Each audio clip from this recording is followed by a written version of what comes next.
ফকিন্নির বাচ্চা, তোর সাহস কি করে হয় আমাকে ধাক্কা দিয়ে কাদামাটিতে ফেলে দেওয়ার? সরি সরি আপু, আমি বুঝতে পারি নাই।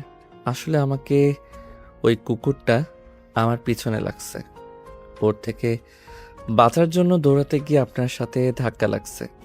আয়ান কথা শেষ হইতেই কুকুরটা এসেই ঘেউ ঘেউ করলে নদী ভয়ে উঠে লাফ দিয়ে আয়ানকে জড়িয়ে ধরে বলতে লাগলো, আমাকে বাঁচা, না হইলে তোর খবর আছে। আয়ান নদীর স্পর্শে দাঁড়িয়ে গেল। আয়ান কুকুরটাকে সরানোর চেষ্টা করতে লাগলো। কুকুরটা আরো বিগড়ে গেলে আয়ান নদীর হাত ধরে দৌড়াতে লাগলো। একটা গুলির ছিপার ভেতরে দুজনে ঢুকে পড়লো। নদী ভয়ে আয়ানের বুকে মুখ লুকালো। আয়ান এদিকে সেদিকে তাকিয়ে দেখতে লাগলো কুকুরটা চলে গেছে নাকি আছে। কুকুরটাকে এদিকে আসতে দেখে আয়ান নদীর হাত ধরে বলে, দৌড় দেন, ওই দিকে আসছে। আয়ান নদীর হাত ধরে দৌড়ে যেতে লাগলো। হঠাৎ করে সামনে যেতে একটা রুম ঢুকে পড়ল। রুমে ঢুকে দরজা লাগিয়ে দিল। নদী বলে ওঠে, ওই ওই দরজা লাগালি কেন? তোর মতলব বেশি ভালো না। রেপ করব? আমার কাছে আসলে আমি খুন করে ফেলবো। কুকুর দেখে যেভাবে ভয়ে আমাকে জড়িয়ে ধরেছিলেন, এতে বোঝা যায় খুন করার মতো সাহস আপনার নাই।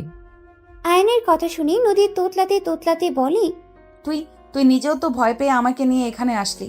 তো জানেন যে কুকুরের ভয়ে দুইজন এখানে লুকিয়েছি, তারপরও আমাকে বলেন কেন? তোর মতলব ভালো না? বড় বোন হয়ে ছোট ভাইকে যা ইচ্ছা বলতে পারি, এখানে রেগে যাওয়ার কি আছে?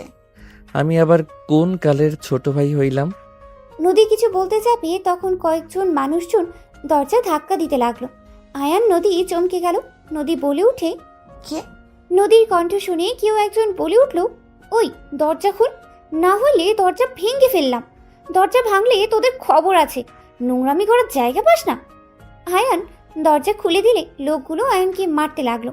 নদী পালাতে যাবে, সাথে কয়েকজন ছেলে চুল ধরে নদীকে থাপ্পড় মারলে আয়ান রেগে লোক তিনটাকে লাথি মেরে ফেলে দিয়ে বলল, আমরা কি করছি সেটা না বলে মেয়ে মানুষের গায়ে হাত তোলার সাহস কোথা থেকে পান? আপনাকে কে অধিকার দিয়েছে মেয়ে মানুষের গায়ে? আয়ানের কথা শুনে তিনজন উঠে বলে, ওকে ধরেন ভালো করে, এখানেই নোংরামি করে। আবার আমাদের বলে সাহস কি করে হয়, দুজনকে ধরে নিয়ে চলেন। কথাগুলো বলেই দুজনকে ধরে নিয়ে যেতে লাগলো। নদী বলতে লাগলো, আমাকে ছেড়ে দেন, আমি কিসের নোংরামি করছি? আমাকে ছেড়ে দেন, আমাকে ট্রেন ধরতে হবে, দয়া করে আমাকে ছেড়ে দেন। নদীর কথা শুনে একজন বলে, দেখেছেন কাহিনী, আমাদের এখানকারও না, আমাদের বস্তিতে নাম খারাপ করতে এসেছে। ওদের ধরে বিয়ে পড়িয়ে দিলে ভালো হবে। এখানে মজা নিতে আসা বের করছি। কি বিয়ে মানে? আমি ওনাকে চিনি না, আর না উনি আমাকে চেনে। আপনারা কি যাতা বলছেন? আমাকে যেতে দেন, আমি ওকে চিনি না, ওই আমাকে চেনে না। দুজনের কথা শুনে একজন থাপ্পড় মেরে বলে, আমাদের বোকা মনে হয়? আর মজা নেওয়ার সময় ভালো লাগে, বিয়ে করতে মন চায় না? বিয়ের কথা বলছি আর তখন একে অপরকে চিনেই না। এই নোংরামি বের করছি, ওয়েট। দুজনকে টেনে নিয়ে যেতে লাগলো। কিছু দূর নিয়ে গেলে আয়ান নদী নিজেদের মুখ ঢেকে রাখার চেষ্টা করতে লাগলো। দুজনকে টেনে কাজী অফিসে নিয়ে চলে গেল। আয়ান নদী দুজন বারবার অনুরোধ করতে লাগলো ছেড়ে দেওয়ার জন্য। সবাই মেরে ধরে জোর করে বিয়ে পড়িয়ে দিল। আর দুজনকে বলল, নেক্সট টাইম যদি তোমাদের এইখানে দেখি কপালে দুঃখ আছে, নোংরামি করতে আছোস তাই না? গলির ভেতর থেকে শুরু করে সোজা আমার ঘরে গিয়ে নোংরামি মন চাইছে গলায় চেপে ধরি। আমার রুমটাই খারাপ করে দিল। কথাগুলো বলেই লোকটা চলে গেল। নদী কান্না করতে বলে উঠে, তোর জন্য এসব হইলো, তুই ইচ্ছে করে এসব করছস, তোরে আমি খুন করে ফেলবো। আয়ানকে নদীর মারতে যাবে, সাথে সাথে আয়ান নদীর হাত ধরে ফেলে, বলে, দেখেন, আমি এখানে কাজের জন্য এসেছিলাম, আমি চাকরি খুঁজতে এসেছি। আমি কিভাবে ইচ্ছে করে এসব করব? আমার ফ্যামিলি জানলে কতটা কষ্ট পাবে আপনি জানেন? চুপ কর, তুই ইচ্ছে করে করছস। তোর সাথে দেখা হওয়ার পর থেকে যত ঝামেলা হচ্ছে, তুই সব নষ্টের মূল। আজব তো, সব দোষ আমার নিজের। মনে হয় নাই আপনাকে বলছিলাম আমাকে জড়িয়ে ধরতে, নিজেই জড়িয়ে ধরে এখন আমার উপরে দোষ চাপাচ্ছেন। দেখেন, এখানে আমারও দোষ নাই, আপনারও নাই। কাজী অফিসে বসে থাকবেন নাকি? আমি এখন বাসায় যাব। কিভাবে আমার ট্রেনও ছেড়ে দিয়েছে 10 মিনিট আগে। আপনি এখানে কেন এসেছিলেন? এক ফ্রেন্ড দেশের বাইরে গেল, ওর সাথে দেখা করতে এসেছিলাম। বাহিরে চলেন, ওনারা বিয়ে করবে। আয়ান নদী কাজে অফিস থেকে বের হয়ে গেল। নদী বাইরের একটা বেঞ্চিতে বসে কান্না করতে লাগলো। আয়ান বলে ওঠে, কান্না কেন করেন? আপনি আপনার ফ্রেন্ডদের বাসায় যান, সকালে ট্রেনে চলে যাইয়েন। আমার ফ্রেন্ড এখানে হোটেলে উঠেছিল, ওই অলরেডি বের হয়ে গেছে। ও তাহলে আর কি, হোটেলে খুঁজেন, রুম পেলে চলে যান। আপনাকে দেখে তো বড়লোক মনে হচ্ছে। অহংকার তো বড় লোকদের মতো। কি বললি? আমি অহংকারী? কই না তো। মজা করবি না, বিপদের সময় মেজাজটা খারাপ করিস না। এখানে বসে না থেকে চলে যান। কোথায় যাব এই রাতে? হোটেলের রুম পাওয়া যাবে নাকি? খুঁজে দেখলে তো আর সমস্যা নাই, তাই না? যান, উঠেন, সময় নষ্ট না করে যান। তুই কোথায় থাকবি? আমি ছেলে মানুষ, যেখানে ইচ্ছে থাকতে পারবো। আপনি যান। আমার ব্যাগটা মনে হয় ওই রুমে আছে। ব্যাগটা তো দেখছি না। চলেন, ব্যাগ নিয়ে আসি। নদী আয়ানের সাথে যেতে লাগলো। ওই গলি দিয়ে ঢুকে লোকটার রুমের সামনে গিয়ে নক করলে লোকটা দরজা খুলে বলে, ওই কিরে, তোরা দুজন এখানে কেন? ব্যাগটা? আয়ান রুমের ভিতরে ঢুকে ব্যাগটা নিয়ে নিল। ব্যাগ নিয়ে নদীকে বলে, চেক করেন সব ঠিক আছে নাকি। নদী ব্যাগ চেক করে দেখে ওর টাকা নেই। নদী বলে ওঠে, সব ঠিক আছে, বাট টাকাগুলো নাই। নদীর কথা শুনে লোকটা দুজনকে ধাক্কা দিয়ে বের করে দিয়ে বলে, তোদের টাকা কোথায় ফেলছিস সেখানে গিয়ে খোঁজে, এখান থেকে যা। কথাটা বলেই দরজা লাগিয়ে দিল। আয়ান দরজায় ধাক্কা মারতে যাবে, নদী বলে উঠে, থাক, বাদ দাও। এখানে ঝামেলা করলে আমাদের বিপদ, যেহেতু আমরা এখানে নতুন। ওই টাকা নিয়েছে। আমি জানি, বাট ঝামেলার দরকার নেই, কার্ড দিয়ে টাকা বের করতে হবে। নদী আয়ানকে টেনে নিয়ে গেল। আয়ান নদীকে নিয়ে সোজা কার্ড থেকে টাকা তুলতে নিয়ে গেল। আয়ান বাইরে দাঁড়িয়ে থাকলো। নদী টাকা বের করে বাইরে আসলে আয়ান বলে, আপনি তাহলে চলে যান, হোটেল খুঁজতে আমি চলে গেলাম। কোথায় থাকবে তুমি? স্টেশন যাব, ওইখানে আমার জন্য বেস্ট হবে। তুমি তো হোটেলে উঠতে পারো। গরিব ঘরের সন্তান আমি, হোটেলে থাকার মতো টাকা আমার নাই। আপনি যান, আমি আসছি। আয়ান চলে যেতে নিলে নদী পেছন থেকে ডাক দিয়ে বলল, তুমি চাইলে আমার সাথে যেতে পারো, 2টা রুম নিব। স্টেশনে থাকা ঠিক হবে না। বলার জন্য ধন্যবাদ, বাট আমি যেতে পারবো না। তুমি চাইলে আসতে পারো, আর এখন তো তুমি আমার হাজবেন্ড হয়ে গেছো। তুমি না মানলেও তুমি আমার হাজবেন্ড, আর মানলেও এটা অস্বীকার করা যাবে না। তাই তুমি আসতে পারো, সকাল হইলে যার যার পথ ধরলে হবে। না, আমার জন্য টাকা নষ্ট করতে হবে না। আমি স্টেশন থাকতে পারবো, আর এইটা আমার অভ্যাস আছে, আগেও থেকেছি, তাই চিন্তা করবেন না। আপনি চলেন, যান। আয়ান হাঁটতে লাগলো। নদী আয়ানের পেছন পেছন যেতে লাগলো। আয়ানের ফোন বেজে উঠলে আয়ান ফোন রিসিভ করে কথা বলতে লাগলো। আয়ান বেশ কিছু দূর গিয়ে পেছনে তাকাতেই দেখে নদী। আয়ান নদীকে দেখে বলে, কি ব্যাপার, আপনি এখানে? আমার ক্ষুধা লাগছে, চলো রেস্তোরাঁয় যাই, দুজন খেয়ে আসি, বিল আমি দিব, চলো। দেখো, একা একটা মেয়েকে রেখে চলে যাওয়ার কিন্তু ঠিক না। হোটেলে যদি রুম না পায় তখন আমি একা কোথায় যাব? আপনি আমার সাথে এত ভালো ব্যবহার কেন করছেন? আপনিও জানেন আমাদের বিয়েটা দুর্ঘটনায় হয়ে গেছে, এখানে আমরা কেউ মানি না। সো সেখানে আপনি এত ভালো ব্যবহার করেন না তো। আমি মেয়ে মানুষ, একা থাকা সম্ভব না। এখানে তেমন কিছু চিনি না। এখানে বখাটে ছেলেরা ধরলে আমি কি করব? রাতটা একটু আমার সাথে থাকলে কি তোমার অনেক বড় ক্ষতি হয়ে যাবে? আমাকে ভয় লাগছে না নাকি? আমি যদি আপনার সাথে উল্টাপাল্টা কিছু করি তখন কি করবেন? তুমি তো হাজব্যান্ড হও, আর আমার মনে হয় না তুমি ওইরকম কিছু করবে। দূর, বারবার হাজব্যান্ড বলবেন না তো। ওকে, সরি, বাট চলো যাই। আরে মনে করো আমি ট্রিট দিচ্ছি। রেস্তোরাঁ যেতে পারবো না, পাশে ওইদিকে অনেক ভাতের হোটেল আছে, যদি খেতে পারেন তাহলে আমার সাথে আসেন। ওকে।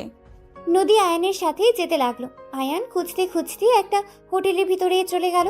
আয়ান নদীকে বুঝতে গিয়ে নিচে সামনে বসলো। ওয়েটার আসলে আয়ান বলে, কি কি পাওয়া যাবে? আয়ানের কথা শুনে বলে ওঠে, খিচুড়ি, মাংস, রুটি, ভাত, ডিম ভুনা, ছোট মাছ, বড় মাছ, যেইটা খান। আয়ান নদীর দিকে তাকিয়ে বলে, কি খাবেন বলেন? সব দিন 2 প্লেট করে। কি বলেন, এত খারাপ কে খাবে? তুমি খাবা? আমিও খাই না। আমাকে খিচুড়ি আর ডিম ভুনা নিয়ে এসে দেন। আর আপনি কি কি খাবেন সেটা বলে দেন। আমাকেও তাহলে খিচুড়ি ডিম ভুনা দেন। সাথে মাংস নিয়ে আসেন। আয়ান অর্ডার দিয়ে ফোন বের করে। কল রিসিভ করলে ওই পাশ থেকে একজন বলে ওঠে, তুই কোথায় রে? তোর আঙ্কেল অনেক চিন্তা করছে, এখন তো আসলি না। আব্বুকে বলো আমি ট্রেনটা ধরতে পারি নাই, সকালে ট্রেনে চলে যাব। আচ্ছা, তুই কোথায় থাকবি? দেখি। আচ্ছা রাখ বাই। আয়ান কল কেটে দিল। খাবার আসলে আয়ান মাংস ডিম নদীর দিকে এগিয়ে দিল। নদী বলে ওঠে, আমি তো মাংস অর্ডার দেই নাই, তুমি দিয়েছো, তুমি খাও। আপনার জন্য করছি, আপনি খান। আমি একা খেতে পারবো না। আমি কিছু শুনতে পারছি না। আয়ান কথাগুলো বলে খাওয়া শুরু করলো। নদী আয়নের দিকে দিতে গেলে আয়ান রাগী লুক নিয়ে তাকালে নদী মাঝখানে রেখে ডিম দিয়ে খেতে লাগলো। আয়ান নদীর প্লেটের এক সাইডে রেখে ঠেকে দিলে মাংস। নদী বলে ওঠে, এটা কি করলে? খান, বেশি কথা বলেন না। তুমি হা করো, আমি খাওয়াই দিই। একটু খেয়ে দেখো কেমন লাগে। আমার অ্যালার্জি আছে, আপনি খান। ও আচ্ছা। নদী খেতে লাগলো। দুজন খাওয়া শেষ করে নিলে আয়ান বলে ওঠে, আরও কিছু খাবেন? পেটে জায়গা নাই, তুমি খাবে কি? না, আমারও পেট ভরে গেছে। নদী আয়ান উঠে পড়লে নদী বিল দিতে যাবে। আয়ান ওয়ালেট থেকে টাকা বের করে বিল দিয়ে দিলে। নদী বলে ওঠে, এইটা কি করলে? চলেন। আমার প্রশ্নের উত্তর দাও। মানুষজন তাকিয়ে আছে, এখন থেকে চলেন। আয়ান চলে যেতে নিলে নদী আয়ানের পেছন পেছন যেতে লাগলো। নদী আয়ানকে বলতে লাগলো, আমাকে বিল দিতে দিলে না কেন? তোমার কাছে তো বেশি টাকা নেই, তাহলে কেন এরকম করলে? মায়া মানুষের টাকা দিয়ে খাবো আমি? So funny. শুনেন, আমার সামর্থ্য অনুযায়ী আমি খাওয়ানোর চেষ্টা করছি। আর আপনি আমার স্ত্রী হয়ে গেছেন, সেখানে আপনার টাকায় খাওয়া আমার পক্ষে সম্ভব না। আর আসল কথা, আমি কারো টাকায় খাই না, নিজের ইনকামের ভিতরে সব কিছু করি। তাই এই বিষয় নিয়ে কোনো কথা শুনতে চাই না। স্ত্রী কি পর হয় নাকি যে তাদের কোনো কিছু নেওয়া যাবে না? বিপদে যদি স্ত্রী তার স্বামীর পাশে নাই থাকতে পারে, তাহলে কেমন স্ত্রী হইলাম? আপনি সম্পর্কটা অন্যভাবে নিয়ে যাচ্ছেন। আপনি ভুলে যাইয়েন না, আমাদের এই বিয়ের মধ্যে থাকা সম্ভব না। আজকে রাত পর্যন্ত আপনার সাথে থাকা, সকাল হইলে দুইজন আলাদা পথ। আচ্ছা, শুনে দেখি কম টাকায় কোনো রুম ভাড়া পাওয়া যায় নাকি? আয়ান কম ভাড়ায় হোটেল খুঁজতে লাগলো। কোনো জায়গায় খালি রুম পাইলই না। নদী বলে ওঠে, আমি যেখানে নিয়ে যাই সেখানে যাবে, বেশি কথা বলবে না। আপনি একা থাকেন গা, যান। চলো তো। নদী আয়নের হাত ধরে টেনে দামি হোটেলের সামনে চলে গেল। ভিতরে গিয়ে রুম একটা পেয়ে যায়। আয়ান বলে ওঠে, তাহলে তো হয়ে গেল। আপনি যান, আমি চলে যাই। কথা কম বলো, চলো। নদী আয়নের হাত ধরে চাবি নিয়ে যেতে লাগলো। আয়ান নদীর হাতের দিকে তাকিয়ে থেকে যেতে লাগলো। রুমে চলে গেলে নদী বলে ওঠে, থাকো, আমি ফ্রেশ হয়ে আসি। আর খবরদার এখান থেকে চলে যাবে না। আমি চলে গেলে ভালো হইতো, আপনি একটু বুঝেন। রিল্যাক্স। আবার কোনোদিন দেখা হইলে ভাড়া অর্ধেক অর্ধেক দিও, তাহলেই হয়ে যাবে। নদীর কথা শুনে আয়ান বলে ওঠে। ওকে। নদী ওয়াশরুমে চলে গেল। নদী ফ্রেশ হয়ে আসলে আয়ান চলে গেল। আয়ান ফ্রেশ হয়ে সোফায় বসে পড়ল। নদী বলে ওঠে, ওকে শুয়ে পড়ো, আমার অনেকটা টায়ার্ড লাগছে। ওকে, শুয়ে পড়েন। আয়ান সোফায় শুয়ে পড়লে নদী বলে ওঠে, তুমি চাইলে খাটে শুয়ে পড়তে পারো, মাঝখানে পার্টিশন দিয়ে রাখতে পারো। না, আমার হাত পা তুলে দেওয়ার অভ্যাস। আপনি থাকেন ওইখানে, গুড নাইট। আয়ান চোখ বন্ধ করে শুয়ে পড়ল। আয়ান ঘুমিয়ে গেলে নদী আয়ানের দিকে তাকিয়ে থাকতে লাগলো। 2 বছর পর। স্যার, আমি নিঃস্বার্থভাবে আপনার কোম্পানিতে কাজ করলাম, আর আপনি আজ বলছেন আমি আপনাদের লিঙ্কগুলো অন্য কোম্পানিতে বিক্রি করে দিয়েছি। তুই যদি না করস তাহলে ওই পোলা, তুই ছাড়া তো এই লিঙ্কের কথা কেউ জানতো না। দেখেন স্যার, আমি কিছু করি নাই, আমাকে ফাঁসানো হচ্ছে। এই অফিসে কেউ এমন কিছু করছে, আপনি ভালো করে খোঁজ নিয়ে দেখেন। তুই করছস, আমাকে কিছু দেখতে হবে। তুই এখন এই কোম্পানি থেকে চলে যা, যার কাছে বিক্রি করছস তার কোম্পানিতে কাজ কর, বের হ। রনি ধাক্কা দিয়ে বের করে দিতে সাথে সাথে আয়ানকে কেউ ধরে ফেললো। রাইসা বলে ওঠে, আয়ান কিছু করেনি, সব আপনি করেছেন। অন্যের উপরে দোষ চাপাতে লজ্জা করে না? ম্যাম কি বলছেন? আমি কেন এমন কাজ করব? রাইসা ফোন চালু করে ভিডিও ফুটেজ দেখালে রনি ঢোক গিলতেই লাগলো। রনি কিছু বলার আগে কার্ড দিয়ে বের করে দিল। রাইসা আয়ানকে বলল, আয়ন, তোমার সাথে কিছু কথা ছিল। ধন্যবাদ ম্যাম, আমাকে এভাবে বাঁচিয়ে দেওয়ার জন্য। ধন্যবাদ দিতে হবে না আয়ান, আমার সাথে একটু আমার কেবিনে আসো। রাইসার সাথে আয়ান তার কেবিনে চলে গেলে আয়ান কেবিনে ঢুকতেই রাইসা দরজা লাগিয়ে দিলে আয়ান চমকে উঠল। আয়ান বলে ওঠে, ম্যাম দরজা লাগিয়ে দিচ্ছেন কেন? ভয় পেও না, বসো এখানে। আয়ান আস্তে আস্তে ভয়ে সোফায় বসলে রাইসা বলে ওঠে, আরে এত ভয় কেন পাচ্ছ? আমি কি খেয়ে ফেলবো নাকি? শোনো, তোমার জন্য একটাই অফার আছে। কি অফার ম্যাম? তুমি তো এতিম, তাই না? হুম। আমাকে বিয়ে করবে? রাইসার কথা শুনে আয়ান লাফ দিয়ে উঠে পড়ে বলে, ম্যাম কি বলেন? আরে সিরিয়াসলি না, তুমি 3 মাসের জন্য আমার হাজবেন্ড হবে। আমার ফ্যামিলির সামনে শুধু আমার হাজবেন্ড হয়ে থাকবে। এর বিনিময়ে যত টাকা চাও আমি সব দিব। শুধু 3 মাস আমার হাজবেন্ড হয়ে থাকতে হবে। ম্যাম এসব কি বলেন? আপনি আপনার ফ্যামিলিকে কেন ঠকাবেন? আমি ঠকানো কাজের ভিতরে নাই। আপনি অন্য কাউকে দেখেন। আয়ান, আমার ব্যাপারটা বোঝো। আমার বয়ফ্রেন্ড এখন খুব ব্যস্ত। ওই দেশে আসতে তাও 1 বছরও লাগতে পারে। এতদিন আমার ফ্যামিলি কখনোই আমাকে রাখবে না। যদি স্বামী নিয়ে যায় তাহলে ওরা রাগারাগি করলেও আমাকে অন্য কারোর সাথে বিয়ে দিবে না। আমি আমার বয়ফ্রেন্ডকে ছাড়া কাউকে বিয়ে করতে পারবো না। প্লিজ তুমি আমাকে সাহায্য করো। ম্যাম ফ্যামিলিকে ঠকানোর মতো জঘন্য কাজ আমি করতে পারবো না। আপনি আমাকে ক্ষমা করে দেন। আপনি অন্য কাউকে দেখেন, আমাকে দয়া করে ছেড়ে দেন। আয়ান, আমার বয়ফ্রেন্ড একমাত্র তোমাকে বিষয় করেছে।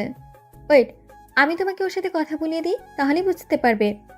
রাইসা কল করতে লাগলো। কল রিসিভ করলেই রাইসা বলে ওঠে, জান, তোমাকে যে আমার এক এমপ্লয়ের কথা বলতাম, তুমি যাকে বাঁচাতে আমাকে কাছে ভিডিও ফুটেজ দিলে, তুমি একটু ওর সাথে কথা বলো।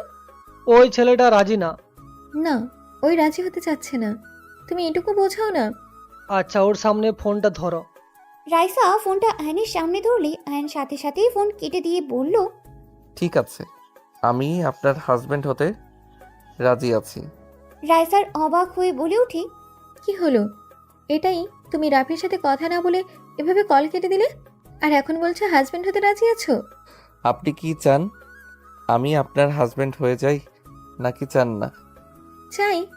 তাহলে কবে যাবেন আমাকে জানিয়ে দিয়েন। আমি আমার কাজ করতে গেলাম। তুমি কি রাফিকে চেনো? না, আমি কিভাবে ওনাকে চিনবো? তাও ঠিক। আচ্ছা যাও, সকালে ব্যাগ গুছিয়ে স্টেশন এসেছো, আমি কল দিব। ঠিক আছে। আয়ান চলে গেল। রাইসা রাফিকে কল দিয়ে কথা বলতে লাগলো। সন্ধ্যার দিকে অফিস ছুটি হইলে আয়ান বাসায় চলে গেল। আয়ান বাসায় গিয়ে রান্না করতে লাগলো আর রাকিব সাথে কথা বলতে লাগলো। কথা শেষ হইলে আয়ান রান্না শেষ করে ফ্রেশ হতে চলে গেল। ফ্রেশ হয়ে কিছুক্ষণ ফেসবুকিং করে রাত হইলে খেতে চলে গেল। খাবার খেয়ে ঘুমিয়ে গেল। সকালে রাইসার ফোনের শব্দে ঘুম ভেঙে গেল। আয়ান কল রিসিভ করতেই রাইসা বলে ওঠে, আয়ান, কোথায় তুমি? ম্যাম 10 মিনিট লাগবে। তাড়াতাড়ি রেডি হয়ে আসো, 15 মিনিট সময় আছে। Okay ma'am. আয়ান ফোন রেখে তাড়াতাড়ি করে ফ্রেশ হতে চলে গেল। ফ্রেশ হয়ে পোশাক পরিবর্তন করে নিল। তাড়াতাড়ি করে ব্যাগ গুছিয়ে তাড়াতাড়ি করে বাসা থেকে বের হয়ে গেল। আয়ান রিক্সা নিয়ে সোজা স্টেশনে চলে গেল। স্টেশনের সামনে গিয়ে দেখে ট্রেন চলে এসেছে। রাইসা উঠতে যাবে। আয়ান দৌড়ে রাইসার সাথে উঠে পড়ল। রাইসা আয়ানকে দেখে বলল, আসলে তাহলে এতক্ষণ কই ছিলে? আমি তো ভেবেছিলাম তুমি আসবে না। আমি যেহেতু কথা দিয়েছি সেখানে আমি কথা রাখবই। চলো। রাইসার সাথে আয়ান চলে গেল। নিজেদের সিটে বসে পড়ল। রাইসা রাফির সাথে ফোনে কথা বলতে লাগলো। আয়ান আর চোখে দেখতে লাগলো। রাফি দুষ্টুমি করে বলে ওঠে, তোমার জামাই ওইভাবে তাকিয়ে থাকে কেন? কথা বলবে নাকি? আমার সাথে কেউ কথা বলতে চাইলে আমি কিছু মনে করব না। সরি স্যার, আমি কারোর সাথে কথা বলতে ইচ্ছুক না। আপনারা কথা বলেন। আয়ান কথাগুলো বলে বাইরের দিকে তাকিয়ে থাকলো। রাফির সাথে রাইসার সারা রাস্তা কথা বলতে লাগলো। রাফি বলে ওঠে, তোমার ছোট্ট হাজব্যান্ডের মনে হয় ক্ষুধা লাগছে, খাবার নিয়ে আসো নাই? রাফি, বাজে কথা বলবে না। বারবার ওকে আমার হাজবেন্ড কেন বলছো? তোমার যদি রাগ হয় তাহলে নিজে চলে আসো। তা তো আসতে পারবে না, ফ্যামিলিকে বলার সাহসও পাও না, যত সব। আরে বাবা, রেগে কেন যাচ্ছ? আমি তো মজা করে বলছি। যাই হোক, তোমরা খেয়ে নাও, আমি মিটিংয়ে যাব। রাফি কল কেটে দিলে রাইসা আয়নের দিকে তাকাতে দেখে আয়ান সামনে বাচ্চা মেয়ের সাথে দুষ্টুমি করছে। রাইসা আয়নের আর বাচ্চা মেয়েটার কাণ্ড দেখে হেসে দিল। রাইসা আয়ানকে বলল, আয়ান, বিরিয়ানি খেয়ে নাও। কিছু খাবো না, পানি হবে কি? রাইসা পানি দিলে আয়ান পানি খেয়ে বাইরের দিকে তাকালো। রাইসা বিরিয়ানি খেতে জোর করলে আয়ান খেতে রাজি হলো না। রাইসা বলে ওঠে, কি সমস্যা তোমার? দুপুর হয়ে গেল, ক্ষুধা লাগে নেই নাকি? আপনি খান তো। আয়ান কথাগুলো বলে কানে হেডফোন দিয়ে সুরা শুনতে লাগলো। 5টার দিকে স্টেশন থেকে নেমে পড়লো। আয়ান নিজের ব্যাগ কাঁধে নিয়ে রাইসার লাগেজ নিয়ে যেতে লাগলো। রাইসা আয়ানের পেছন পেছন যেতে লাগলো। আয়ান স্টেশন থেকে বের হইলে রাইসা বলে ওঠে, আসি। আপু, আশিক দৌড়ে এসে রাইসাকে জড়িয়ে ধরে বলে, আপু কেমন আছো? আর ভুয়া দুলাভাই এইটা নাকি? বাট এইটা ছোট লাগছে, কেউ বিশ্বাস করবে কিনা সন্দেহ আছে। আমার থেকেও তো ছোট লাগে। আপনি জানেন আমি ভুয়া হাজব্যান্ড? আমার ইয়ে দুলাভাই তো রাফি চৌধুরী আর এই গ্রুপের মালিকের ছেলে। ও আচ্ছা। লাগেজ নিয়ে চলো। রাইসা কথায় আয়ানের হাত থেকে লাগেজ নিয়ে যেতে লাগলো। আয়ান ওদের সাথে যেতে লাগলো। 3 জন গাড়িতে উঠে যেতে লাগলো। আশিকের ফোনে কল আসতে সামনে ফোন রেখে কল রিসিভ করে ড্রাইভিং করতে লাগলো আর কথা বলতে লাগলো। আয়ান বাইরের দিকে তাকিয়ে থাকতে লাগলো। একটা পুরনো জমিদার বাড়ির ভেতরে গাড়িটা থামলো। আয়ান গাড়ি থেকে নেমে রাইসা বলে ওঠে, ভেতরে চলো। এটা তো জমিদার শেখ বাড়ি, তাই না? হ্যাঁ, আমার দাদার বাবা ছিলেন সে। ও আচ্ছা। ভেতরে চলো। আর তোমাকে দুপুরে যা যা বলেছিলাম মনে আছে? জি ম্যাম। বউবালা শেখো। ম্যাম কি? সরি। আয়ান রাইসা আশিকের সাথে যেতে লাগলো। ভিতরে ঢুকলে রাইসাকে সবাই জড়িয়ে ধরলো। রাইসা সবার সাথে কথা বলতে লাগলো। হঠাৎ করে আয়নের চোখ সিঁড়ি বয়ে নামা মেয়েটার দিকে গেল। আয়ন চমকে গেল। রাইসা মেয়েটাকে দেখে জড়িয়ে ধরে বলল, কেমন আছোস? আলহামদুলিল্লাহ, অনেক শুকিয়ে গেছিস। খাবার ঠিক মতো খাস না নাকি?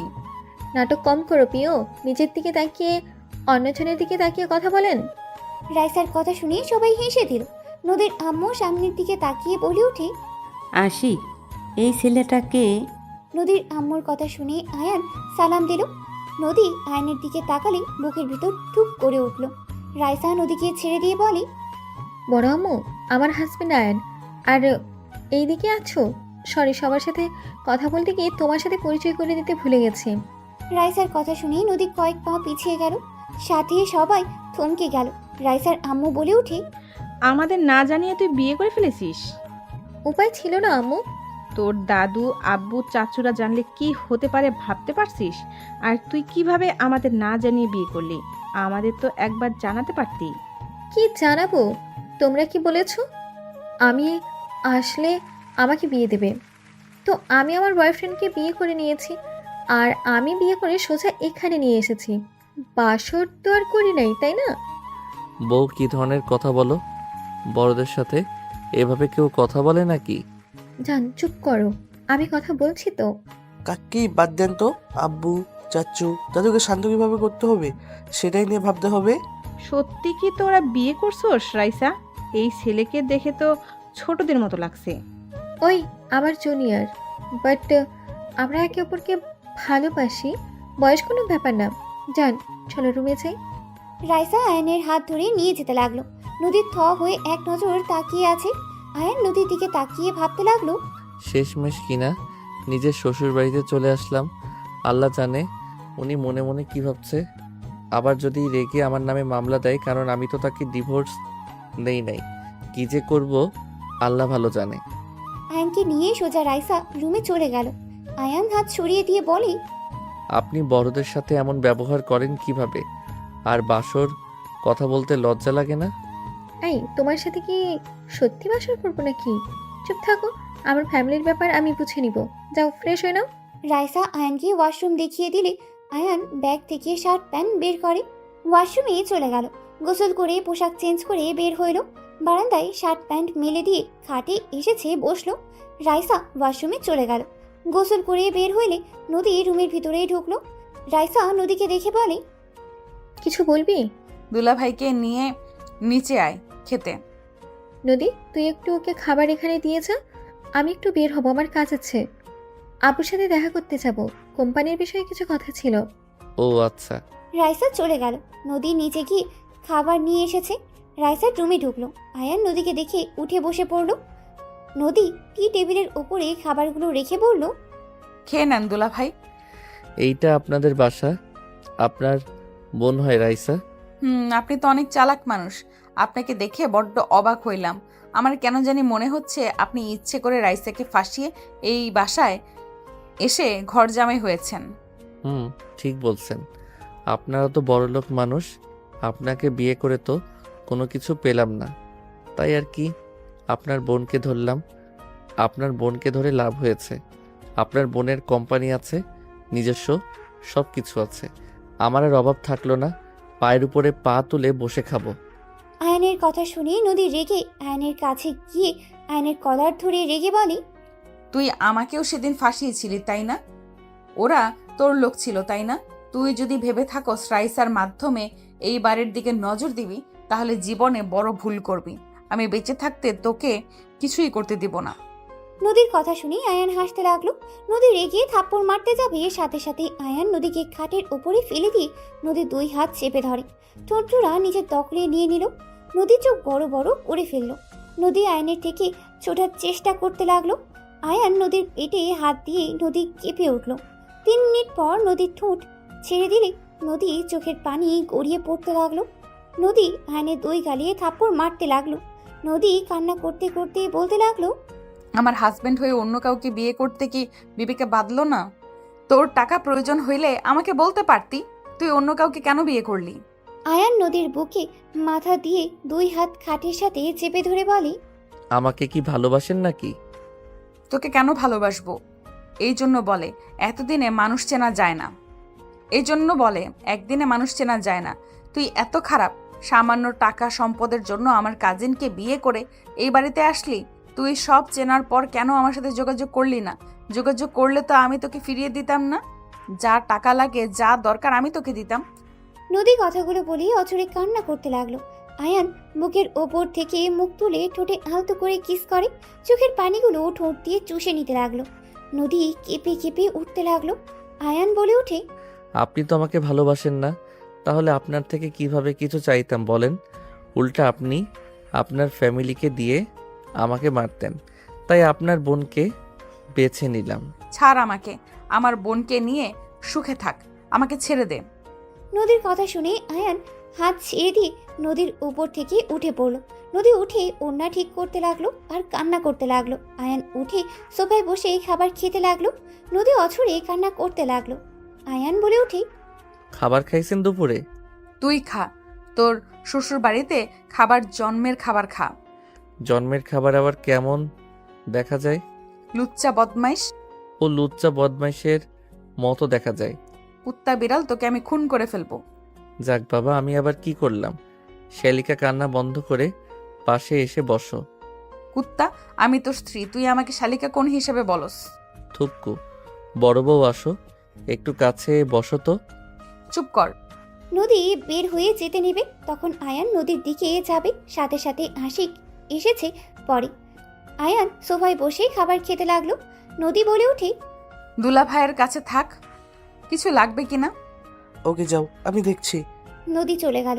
আশিক খাটের ওপরে বসে বলতে লাগলো, তোমার বাসা কোথায়? তোমার ফ্যামিলিতে কে কে আছে? স্যার, এখানে কেন এসেছি ভালো করে জানেন। আমার বাসা কই, আমার ফ্যামিলিতে কে কে আছে এসব বলতে আগ্রহ না, আপনাদের কাজ হইলে হলো।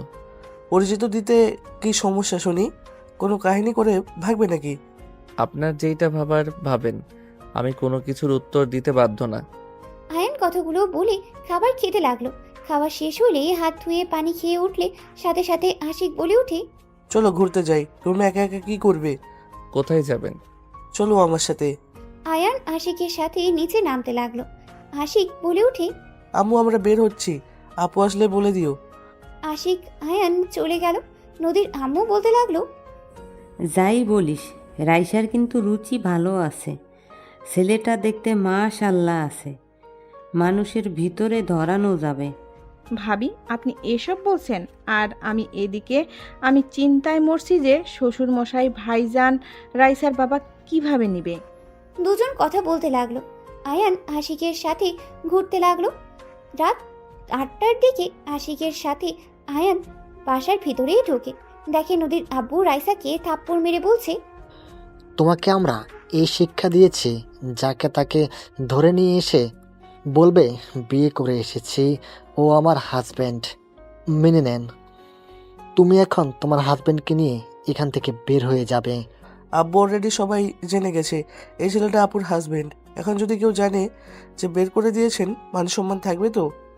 এইটুকু ছেলেকে বিয়ে করছে, আমি কি আর বলবো? আমার বলার মতো ভাষা নাই। দাদু, ওর বয়স কম হইতে পারে, ও অনেক ভালো একটা ছেলে, আপনার ওর সাথে মিশলে বুঝতে পারবেন। আমি বুঝলাম ওই ভালো ছেলে, তুমি আমাদের না জানিয়ে বিয়ে কিভাবে করতে পারলে?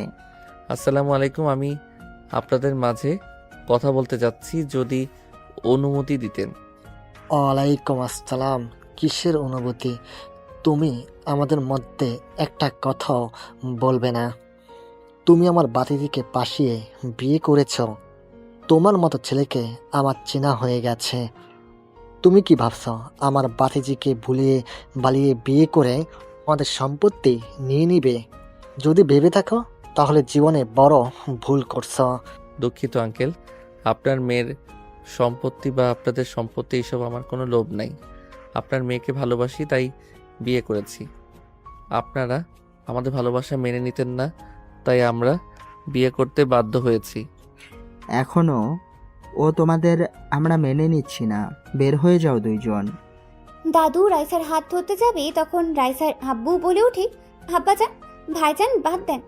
আমার মেয়ে বিয়ে করে ফেলেছে, সেখানে আর ঝামেলা করে কী লাভ?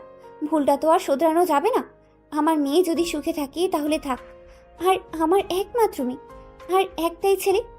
আমার মেয়ের জামাই এমপ্লয়ি হয়েছে, সমস্যা নেই। আমার যা আছে এইটাই আলহামদুলিল্লাহ, আমার ছেলে মেয়েদের হয়ে যাবে। রাইসার আব্বু কথাগুলো বলে চোখের কোণায় পানিগুলো গড়িয়ে পড়ার আগে মুছে ফেলল। আয়ান রাইসার আব্বুর দিকে তাকিয়ে অনেক মায়া হইতে লাগলো। নদীর আব্বুও বলে ওঠে, মেয়ে ছেলেকে সবসময় ছেড়ে দিবি না তো? মাথায় তুলে আজ কি হলো? তোর মেয়ে একা বিয়ে করে চলে আসলো, আর আমার মেয়ে ছেলেকে দেখ, আজ পর্যন্ত কোনো রিপোর্ট নাই। ছেলে মেয়েদের বেশি মাথায় তুললে এমনই হবে। নদীর আব্বুর কথা শুনেই রাইসার আব্বু চুপ করে থাকলো। রাইসা মাথা নিচু করে রাখলো। আয়ান বলে ওঠে, দুঃখিত, কিছু মনে করবেন না। সব সময় চোখে দেখা কানে শোনা সবসময় সঠিক হয় না, আর ছেলে মেয়েদের নিয়ে বেশি গর্ব করা লাগে না। আর কি বলেন যে মাথায় বেশি তুলে ছেলে মেয়ে নষ্ট হয়ে যায়? স্যার, ব্যাপারটা সম্পূর্ণ ভুল। রাইসা বা তার বড় ভাই তার বাবা মায়ের অসম্ভব ভালোবাসে, সম্মান করে। আপনার ছেলে মেয়ে যে দেখতে পারছেন, আপনি বলেন যে তাদের শাসন করেন, কঠোরভাবে রাখে। আঙ্কেল, আমি 100% গ্যারান্টি দিয়ে বলতে পারি আপনার ছেলে মেয়েরা আপনাকে মনে মনে বকাঝকা করে, আপনাকে সহ্য হয়তো করতে পারে না। আপনার সামনে হয়তো ভয়ে এক্সপেক্ট করে, বাট মনের ভিতর থেকে এক্সপেক্ট করে না। আয়নের কথা শুনে আশিক নদী রাগী লুক নিয়ে তাকালে আয়নের কথা শুনে বলে, বেয়াদব ছেলে, আমার ছেলে মেয়েদের নিয়ে বাজে কথা বলে আস। তোর সাহস কি করে হয় আমার সন্তানরা আমাকে ভয় পায়, সম্মানও করে, বুঝতে পারছস? আর রাইসা যদি কাউকে ভালোবাসতো, তোর মতো বেয়াদবকে মতো কাউকে বিয়ে করে আনতো না। সরি আঙ্কেল, আমার কথায় কষ্ট পেয়েছেন, বাট আঙ্কেল, আমি যদি বলি এখানে আপনার আর দাদু ভয়ে এমন কাজ করতে বাধ্য হয়েছে। আপনারা তো রাইসার ইচ্ছে কোনো কিছু তো শুনতে চান না। বাড়িতে আসলে আপনাদের পছন্দ করা পাত্রর সাথে বিয়ে দিয়ে দিবেন। এইটা কেমন ব্যবহার হইল বলেন? যার বিয়ে সেই রাজি কিনা ওইটা জানার দরকার নাই। যাকে ভালোবাসে তার সম্পর্কে খোঁজ খবর নিয়ে যে দেখবেন ছেলেটা আসলে ভালো নাকি খারাপ, ওইটা তো দেখবেন না। দেখবেন শুধু ছেলেটা টাকা আছে নাকি হাই লেভেল বংশ হইতে হবে। এত টাকা টাকা করে কি হবে আঙ্কেল, যদি ভালোবাসাটা না থাকে? আয়নের কথা শুনে রাইসার আব্বু বেশ ভালো লাগলো। নদীর আব্বু রেগে বলে ওঠে, তুই কি বলতে চাস? হ্যাঁ, আমরা আমাদের সন্তানের ভালো চাই না, খারাপ চাই না কি? আঙ্কেল, আমি সেইটা বুঝাই নাই। আসলে সমস্যা কি জানেন, মাঝে মাঝে বাবা মায়েরা সন্তানের ভালো করতে গিয়ে সন্তানের খারাপ ভবিষ্যৎটা খারাপ করে দেয়। আঙ্কেল, সবসময় টাকার পিছনে ছুটবেন না। মানুষ ব্যবহার দেখবে, মেয়ে ভালো দেখবে কিনা সেটা দেখবে। এখন অনেক টাকাওয়ালা বাট নেশাখোর বা সব মেয়ের প্রতি আসক্ত বা ব্যবহার নিকৃষ্ট বউকে সম্মান করতে জানেন না, এমন ছেলে দেখে বিয়ে দিয়ে জীবন নষ্ট করার কোনো মানে হয় না। তাই না? তা তুই অনেক ভালো ছেলে, এটা বোঝাতে চাচ্ছিস নাকি? তোর মতো 2 পয়সার ছেলের সাথে নিজের মেয়েকে বিয়ে দিব নাকি? আমি বলি নাই আমি ভালো। আয়ান আর কিছু বলার আগেই রাইসা বলে ওঠে। আয়ান চুপ করবে প্লিজ, অনেক জ্ঞান দিয়েছো, দয়া করে চুপ করো। রাইসার কথা শুনে আয়ান চুপ হয়ে গেল। নদীর আব্বু রেগে বলে ওঠে। আব্বা, আপনি তাকিয়ে কি দেখছেন? আপনার ছেলেকে এতটুকু ছেলে এসে অপমান করছে আর আপনি চুপচাপ শুনে যাচ্ছেন, কেউ কোনো প্রতিবাদ করছেন না। ছেলেটা ছোট হইলেও আসলে অনেক কিছু ঠিক বলছে। আব্বু, তুমি ওদিকে টানছো। আচ্ছা বাদ দে, মেজো যেহেতু মেনে নিয়েছে সেখানে আমার কথা বলে কি লাভ? রাইসা, ওকে নিয়ে রুমে যাও। রাইসা আয়ানকে ইশারা করলে আয়ান রাইসার সাথে যেতে লাগলো। নদী আয়ানের দিকে তাকিয়ে আছে। আয়ান নদীর দিকে তাকিয়ে চোখ টিপ মারলে নদীর রাগে গজগজ করতে লাগলো। নদীর আব্বু রেগে চলে গেল। নদীর আম্মু বলে ওঠে। বাবা, এইটুকু ছেলে না কত বড় বড় কথা। এখনকার ছেলেমেয়েরা অনেক পাকনা। আয়ান ছোট হলেও কথাগুলো কিন্তু সঠিক বলেছে। পাকনামি করা লাগবে না তোর, যা এখান থেকে। রাইসার আব্বু চলে গেল। দাদুও নিজের রুমে চলে গেল। আয়ান রাইসার সাথে রুমে গেলে রাইসা রেগে ধমকে সুরে বলে ওঠে। এই, তোমাকে আমি এইসব শিখিয়েছি? বড় আব্বুর সাথে যে তর্ক করলে মেরে হাড্ডি ভেঙে দিত। আব্বু চুপ করে ছিল জন্য কিছু করলো না। আব্বু যদি কিছু বলতো আমাদের বিরুদ্ধে গেলে মেরে বের করে দিত। Sorry ma'am. রাইসার ফোন বেজে উঠলে রাইসার বারান্দায় চলে যায়। আয়ান খাটের উপরে বসে চিন্তিত হয়ে বসে থাকলো। আয়ান মনে মনে ভাবতে লাগলো। আমি কি কাজটা ঠিক করছি? লোকটার চোখে আমি স্পষ্ট কষ্টের ছাপ দেখলাম। উনি হয়তো কল্পনাও করতে পারছে না তার মেয়ে এমন একটা কাজ করতে পারে। আমি কি ওনাকে সব সত্যিটা বলে দিব? না থাক, সত্যিটা বলে দিলে অন্য ঝামেলা হয়ে যাবে।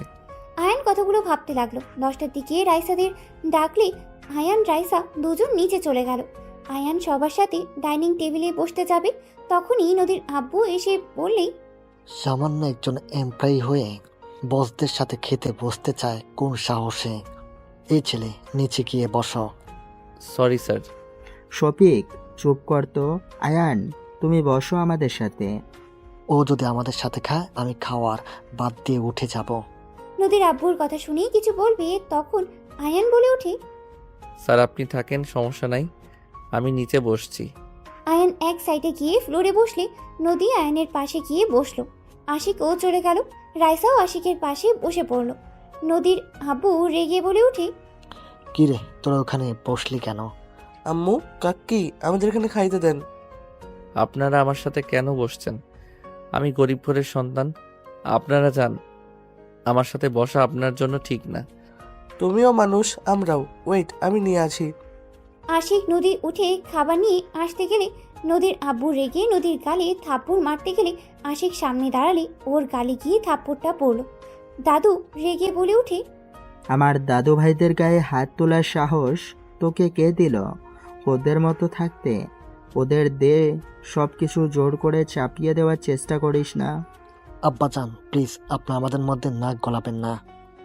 একজন তো ধরে নিয়ে এসেছে বস্তির টোকাইকে, আবার এটা যে কি করবে সেটাই ভেবে পাচ্ছি না আমি। এত বড় সাহস, আমাকে বলস আমি নাক গলাই? দাদু নদীর আব্বুর কথা সহ্য করতে না পেরে বুকে ব্যথা উঠে গেল। আয়ান দৌড়ে গিয়ে দাদুকে ধরে ফেলল। নদী দাদুকে ধরে বলতে লাগলো। দাদু কি হলো? আপনার অনেক ব্যথা করছে, আপনি শান্ত হন। আব্বু, আপনি এইটা কি করলেন? আপনি জানেন দাদুকে রাগানো যাবে না, তারপরও আপনি সেই কাজটাই করলেন। নদীর আব্বু থমকে গেল। তাড়াতাড়ি করে দাদুকে ধরতেই রাইসার আব্বু হাত সরিয়ে দিলে আয়ান দাদুকে কোলে তুলে নিয়ে বলে। ওনাকে হসপিটালে নিয়ে যেতে হবে, এভাবে এখানে রাখা যাবে না। আশিক আয়নের সাথে ধরে নিয়ে যেতে লাগলো। আয়ান আশিকের পেছন পেছন সবাই যেতে লাগলো। নদীর আব্বু চোখ দিয়ে পানি পড়তে লাগলো। আয়ান গাড়িতে তুলে দিল। নদী রাইসা ওর দাদুকে ধরে কান্না করতে লাগলো। আয়ান ড্রাইভারের কাছ থেকে চাবি নিয়ে ড্রাইভিং করতে লাগলো। আশিক আয়ানকে রাস্তা চিনিয়ে দিতে লাগলো। আয়ান হসপিটালের সামনে গিয়ে থামিয়ে তাড়াতাড়ি করে আশিকের সাহায্য নিয়ে দাদুকে নিয়ে হসপিটালে চলে গেল। নার্স এসেছে, দাদুকে নিয়ে চলে গেল। নদী রাইসা কান্না করতে লাগলো। আয়ান নদী রাইসাকে বসিয়ে দিয়ে বলতে লাগলো, দুইজন কান্না থামান, কিছু হবে না। আল্লাহর কাছে দোয়া করেন। আর এইভাবে কেউ কান্না করে নাকি? কান্না থামান তো। দাদুর কিছু হয়ে গেলে আমি কার সাথে আবদার করব? কে আমাকে বুঝবে, ভালোবাসবে? আমার কিছু হলে কে আগে এসেছে পাশে দাঁড়াবে? ওনার কিছু হবে না, আল্লাহর কাছে দোয়া করলে তো পারেন। আয়ন, তুমি চুপ করবে? আমাদের কষ্ট তুমি কি বুঝবে? তুমি তো এতিমখানায় বড় হয়েছো। তোমার ফ্যামিলি থাকলে আমাদের ভেতরে কারো কিছু হলে বুঝতে। রাইসার কথা শুনে আয়ানের বুকের ভেতরে ঠুক করে উঠল। আয়ান চুপ হয়ে গেল। আয়ান উঠে দাঁড়িয়ে দাদুর কেবিনের দিকে তাকিয়ে থাকলো। আশিক ডাক্তার ডেকে নিয়ে আসলেই ডাক্তার চলে গেল দাদুকে দেখতে। সবাই হসপিটালে চলে আসলো। কয়েক ঘন্টা পর ডাক্তার বের হইলে সবাই ডাক্তারের কাছে এগিয়ে গেল। ডাক্তার বলে ওঠে, রোগীর আপাতত ঠিক আছে। আপনাদের তো বলে দেওয়া হয়েছিল রোগীকে হার্ট না করা। ওনাকে কোনো চিন্তা ভাবনা রাগানো যাবে না, ওনার খেয়াল রাখতে হবে। পরের বার এই অবস্থা হইলেই বাঁচানো সম্ভব হবে না। ডাক্তার আর কিছু কথা বলেই চলে গেল। নার্স মেডিসিন লিস্ট দিলে আয়ান বলে ওঠে, আমার কাছে দিন, আমি নিয়ে আসছি। আয়ান লিস্ট নিয়ে চলে গেল। ফার্মেসিতে গিয়ে মেডিসিনগুলো কিনে হসপিটালে চলে আসলো। আয়ান মেডিসিনগুলো দিলে নার্স হাতে দাদুর কাছে চলে গেল। 5 দিন পর দাদুকে হসপিটাল থেকে বাসায় নিয়ে আসা হয়েছে। দাদু খাটে শুয়ে থেকে কিছু ভাবছে। আয়ান বলে উঠল, দাদু আসবো। দাদু ইশারা করলে আয়ান ভিতরে গিয়ে দাদুর পাশে চেয়ার টেনে বসে পড়ল। কি ব্যাপার দাদু, দাদিমাকে মিস করেন নাকি? তুমি কিভাবে বুঝলে? ওই তো আপনার বুকের ভিতর থেকে শব্দ হচ্ছে, উনি বলল, সেটা শুনে বললাম। আয়ানের কথা শুনে দাদু হেসে দিয়ে বলে, তোমাকে প্রথম দেখে ভেবেছিলাম তুমি অনেক গম্ভীর টাইপের। এই 5 দিনে যা বুঝলাম। কি বুঝলেন? ফাজিল নাকি? অনেক মজার একটা ছেলে তুমি। তুমি 5 দিনে সবার সাথে কত সুন্দর মিশে গেছো। আপনারা ভালো বলে মিশতে পারছি, চাচা শ্বশুর তো এখনো সহ্য করতে পারছে না। ওর কথা বাদ দাও। ওই ছোট থেকে খিটখিটে মেজাজের বড় সন্তান তো মায়ের আদরের বাদর হয়ে গেছে। ওনার আম্মু ওনাকে অনেক ভালোবাসতো, তাই না? হ্যাঁ, ওর আম্মু ওদের অনেক ভালোবাসতো। আমি বাবা হয়ে ওদের কখনোই সময় দিতে পারি নাই, ওদের মনে জায়গা নিতে পারি নাই। ওদের মা যখন আমাদের ছেড়ে চলে গেল তখন থেকে ওরা আমাকে অপছন্দ করা শুরু করে দেয়। ওরা বুঝতে না দিলেও আমি ঠিকই বুঝতে পারি। দাদিমা কি হয়েছিল? আমার ছোট সন্তানের সাথে এই বাড়ি থেকে বের হয়ে গেছিল। সেই যে চলে গেছে, আর কোনোদিন তার দেখা পাই নাই। অনেক খোঁজ নিয়েছি, কিন্তু কোথায় থাকে এটাও বের করতে পারি নাই। 20 বছর আগে একবার পত্রিকার কাগজে তাকে দেখেছিলাম। বিজনেসম্যান নাম্বার 1 হিসাবে পরিচয় পেয়েছে। দাদিমা এখন কোথায় জানেন না? আর আপনি তার ঠিকানা পান নাই? পেয়েছিলাম, কিন্তু তার সাথে দেখা করতে পারি নাই। সেই সুযোগটা পাওয়ার আগেই জেলখানায় জায়গা হয়ে যায়। জেলখানায় মানে? আমার 3 বছরের জেল হয়েছিল। পরিচিত একজন মিথ্যা মামলায় ফাঁসিয়ে দিয়েছিল। জেল থেকে বের হয়ে সোজা দেশে চলে আসি। সবাই ভেবেছিল আমি মারা গেছি। ও আচ্ছা। একটাই কথা বলবো। জি বলেন। তোমার মাঝে আমি আমার ছোট ছেলের অনেক মিল পাই। তোমার হাসি, তোমার চলাফেরা আমার ছেলের মতো। আমার ছেলে তোমার মতো করে হাসতো। ওই খুব বুদ্ধিমান ছিল। তোমাকে দেখলে আমার ছেলের কথা মনে পড়ে যায়। আপনার ছেলের নাম কি আর তার কি কোনো ছবি আছে? আমার ছেলের নাম? দাদু পুরো কথা শেষ করবে তখনই আয়ানের ফোন বেজে উঠলে আয়ান দাদুকে বলে, দাদু থাকেন, একটা মিটিং আছে, বউকে জানাতে হবে। আয়ান কথাগুলো বলে রুম থেকে বের হয়ে ফোনে কথা বলতে বলতে যেতে নিলে হঠাৎ করে কেউ পেছন থেকে টান দিয়ে রুমের ভেতরে নিয়ে গেল। আয়ান কল কেটে দিয়ে পিছনে ঘুরে তাকাতে সাথে সাথে নদী আয়ানের ঠোঁটজোড়া নিজের দখলে নিয়ে নিল। আয়ান নদীর কোমর ধরে ঠোঁটজোড়া ওপরে অত্যাচার করতে লাগলো। 3 মিনিট পর ছেড়ে দিলে নদী বলে উঠে, তোর বউকে তুই টাচ করস নাই, আমি জানি তোদের বাসর আজ হবে। তার আগেই আমি তোর ঠোঁটগুলো ইউজ করলাম। শুধু ঠোঁট, অন্য কিছু ইউজ করবেন না? কি বলতে চাস? কিছু না। ও হ্যাঁ, বউয়ের কাছে যেতে হবে। যা, তোর বউ তোর জন্য অপেক্ষা করছে। করবেই তো, আমার বউ আমার জন্য অপেক্ষা করবে না তো কার জন্য করবে? আয়নের কথায় নদীর রাগ উঠলে কলার চেপে ধরে বলে, আমি তোকে ভালোবাসি, আমি তোর প্রথম স্ত্রী। তুই আমার আগে ওর সাথে বাসর করতে পারবি না। দেখ আমি কি করি আজকে। কি করবে? হ্যাঁ, কিছু করতে পারবে না। আমি তো আজ বাসর করবই। তোর সাহস থাকলে করে দেখাস। ওকে। আয়ান কথাগুলো বলেই রুম থেকে বের হয়ে সোজা রাইসার রুমে চলে গেল। রাইসা আয়ানকে দেখে বলল, কোথায় ছিলে আয়ান? ম্যাম, সজীব স্যারকে কল দিয়ে কথা বলেন। বললাম মিটিং সকালে বলে দিয়েছে, রাতের ভিতরে ফাইলগুলো রেডি করতে হবে। আর কয়েকটা তো ফাইল, কাজ শেষ করা যাবে। আচ্ছা আমি বাইরে যাব। ঠিক আছে। রাইসা চলে গেল। আয়ান একটা ফাইল নিয়ে সোফায় বসে ফাইলে কাজ করতে লাগলো। নদী রুমে এসেছে, আয়ানের পাশে বসলো। আয়ানের হাঁটুতে হাত দিয়ে ঠোঁট কামড়াতে লাগলো। আয়ান বারবার হাত সরিয়ে দিয়ে কাজ করতে লাগলো। নদী আয়ানের ফাইল নিতে যাবে, সাথে সাথে আয়ান নদীকে ধরে কোলে বসিয়ে দিয়ে ফাইল হাত থেকে কেড়ে নিয়ে টি টেবিলের উপরে রেখে দেখতে লাগলো। নদী ডিস্টার্ব করতে নিলে আয়ান টান দিয়ে ওর দিকে ঘুরিয়ে এক হাত দিয়ে চেপে ধরে কানে হালকা করে কামড় দিয়ে ধরে থাকলো। নদী আয়নের পিঠে মারতে লাগলো আর বলতে লাগলো, ছাড়ো রাক্ষস কোথাকার, তোমাকে কেউ মাংস খাওয়ায় নাই নাকি যে মানুষের মাংস খেতে চাচ্ছ? আয়ান কান ছেড়ে দিয়ে বলি, দুষ্টুমি করা বন্ধ করবে, কাজ করতে দাও। আমি বাসর করব, আমি বড় বউ, আমার অধিকার সবার আগে। সময় হইলে করব, এখন করার মুড নাই। কাজ করতে দিবে নাকি আমি কিছু একটা করব? আমি তো চাই কিছু একটা করো। কামড় দিয়ে গাল লাল করে দিব, পরে আর কাউকে দেখাতে পারবে না। তাই চুপচাপ বসে থাকো, কাজ করতে দাও। আমার কান্না আসছে, আমি কান্না করি, তুমি কাজ করো। নদীর কথা শুনে আয়ান ভ্রু কুচকিয়ে তাকিয়ে বলে, কান্না কেন করবে? কি হয়েছে? আয়ান, আমি সত্যি তোমাকে অনেক ভালোবেসে ফেলেছি। আমি তোমার আশেপাশে অন্য নারীকে সহ্য করতে পারছি না। কেন বুঝতে পারছো না? আমাদের বিয়েটা যেমনই হোক, আমরা তো স্বামী স্ত্রী। আয়ান, এই বিয়েটা কেন করলে তুমি? নদী কথাগুলো বলে কান্না করতে লাগলো। আয়ান নদীকে কোল থেকে নামিয়ে দিলে নদী বাচ্চাদের মতো আয়ানের শার্টের সাথে নাকের পানি মুছতে লাগলো আর কান্না করতে লাগলো। আয়ান নদীকে এক হাত দিয়ে সামনের মাথায় হাত বুলিয়ে দিতে লাগলো, অন্য হাত দিয়ে কাজ করতে লাগলো।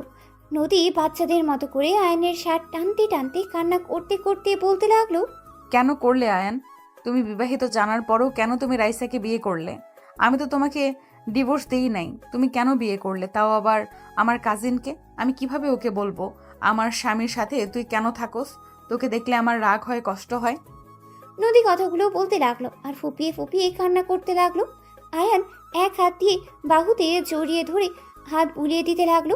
নদী কান্না করতে করতে বলতে লাগলো, তুমি কি জানো না, বাঙালি নারীরা সব ছাড়তে পারে কিন্তু তার স্বামীর ভাগ কাউকে দিতে চায় না। তুমি সব কিছু জেনে কেন বিয়ে করলে আয়ান? তোমার টাকার দরকার হইলে আমার সাথে যোগাযোগ করতে পারতে। তুমি তো আমার বাসা চিনতে, সব চিনেও তুমি আমার কাছে কেন আসো নাই? আমার বোনকে বিয়ে করলে। তুমি জানো আমি তোমাকে কত মিস করছি। আমি তোমাকে নিয়ে সব সময় ভাবতাম। তুমি বিয়েটা না মানলেও আমি তো বিয়েটা মেনে নিয়েছিলাম আয়ান।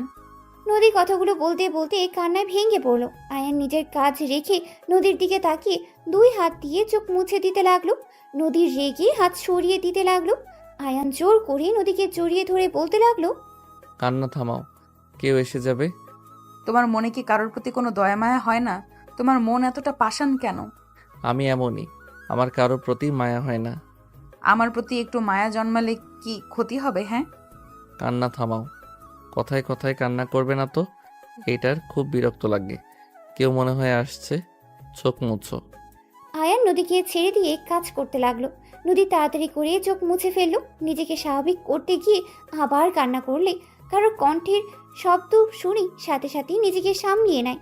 আশিক এসেছে বলে ওঠে, আয়ান, আমার গার্লফ্রেন্ড ওর ফ্যামিলির দেশে এসে গেছে, রাফি ভাইও এসেছে, এখন কি হবে? আশিক কথাগুলো বলে সামনে তাকাতেই দেখে নদী বসে আছে।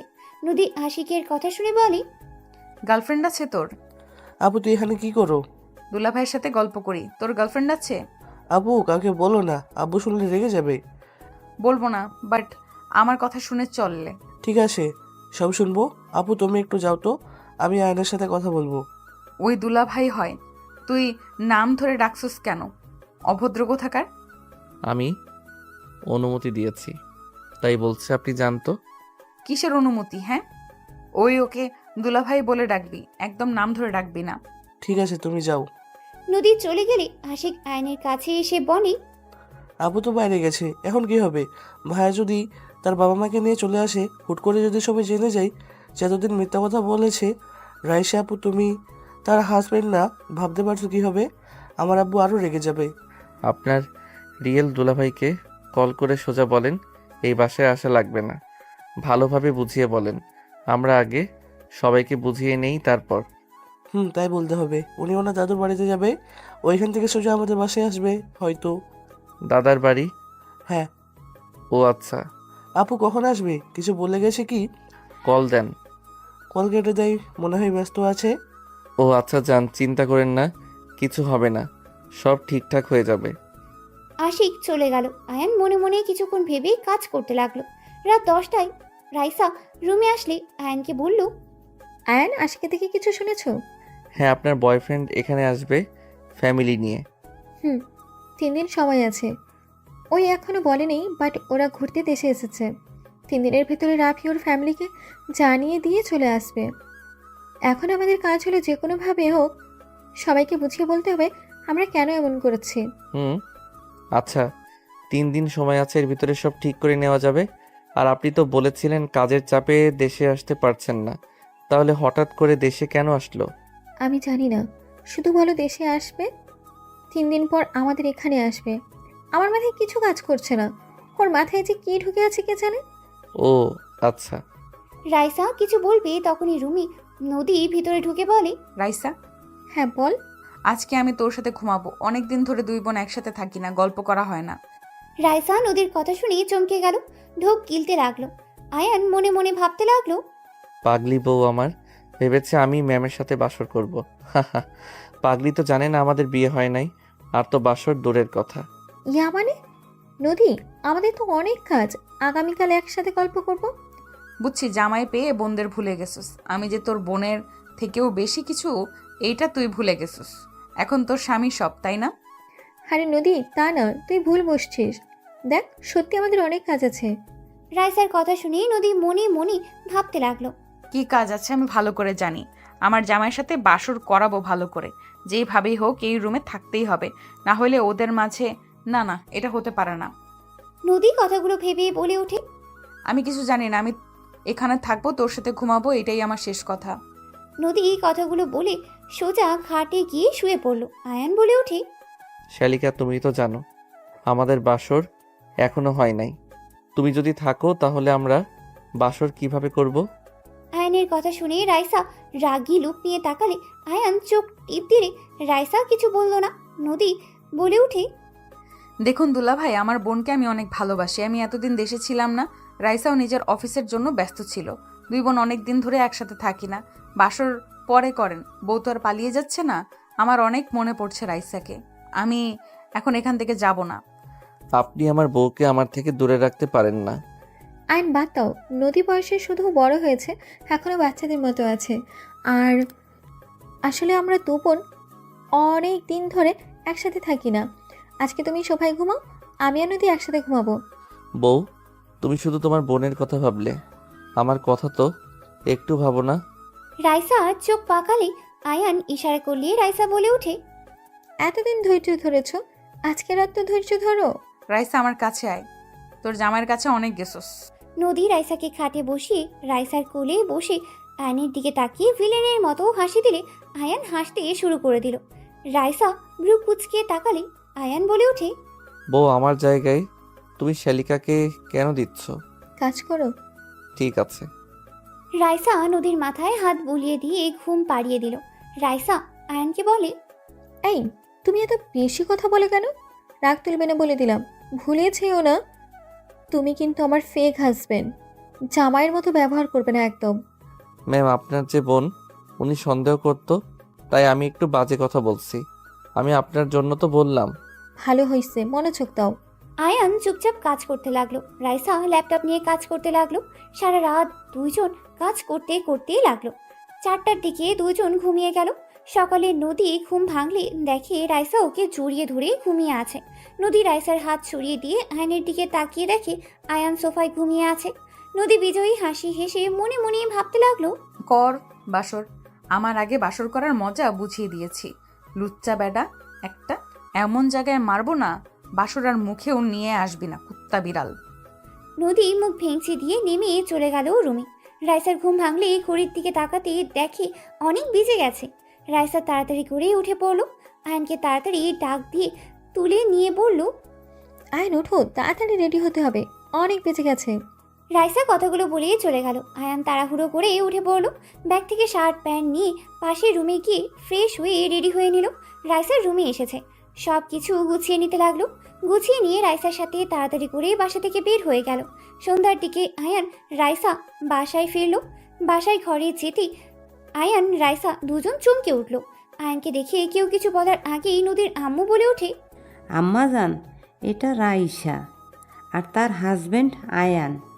রাইসা, এইটা তোর দাদিমা, ছোট চাচ্চু চাচ্চি, আর এটা তোর ছোট চাচ্চুর ছেলে মেয়ে রাফি আতিয়া। আসসালামু আলাইকুম, কেমন আছেন আপনারা? ওয়ালাইকুম আসসালাম, আলহামদুলিল্লাহ। আয়ানকে কেউ কিছু বলার আগেই আয়ান হাতিয়ার সামনে গিয়ে ঠাস করে থাপ্পড় মেরে দিল। সবাই হতভম্ব হয়ে গেল। নদীর আব্বু রেগে বলে ওঠে, ফকিন্নির বাচ্চা, তোর এত বড় সাহস, আমার বাতিজির গায়ে হাত তুলস? রাইসা, তোর জামাইকে আজকে আমার হাত থেকে কেউ বাঁচাতে পারবে না। অনেক সহ্য করেছি, আর না। আয়ন, এটা কি করলে? এই তোমার বয়স কত? আতিয়া গালে হাত দিয়ে ঠোঁট বিচ্ছিরে কান্না করতে লাগলো। আয়ানকে জড়িয়ে ধরলে আয়ান সরিয়ে দেওয়ার চেষ্টা করতে লাগলো। আয়ান বলে ওঠে, খুব পাকনা হয়ে গেছো তাই না? কোথায় কি করো তুমি? কি ভাবছো আমি কিছু জানি না? থাপ্পড় দিয়ে সবগুলো দাঁত ফেলে দিব। কি করছো তুমি জানো না নাকি? আমি যদি মুখ খুলি তো তোমাকে মেরে কেটে নদীতে ভাসিয়ে দিব। ছাড়ো। নদীর আব্বু রেগে আয়নের কলার ধরে টান দিয়ে ঠাস করে থাপ্পড় মারলো। দাদিমা বলে ওঠে, শফিক, ছাড়ো ওকে।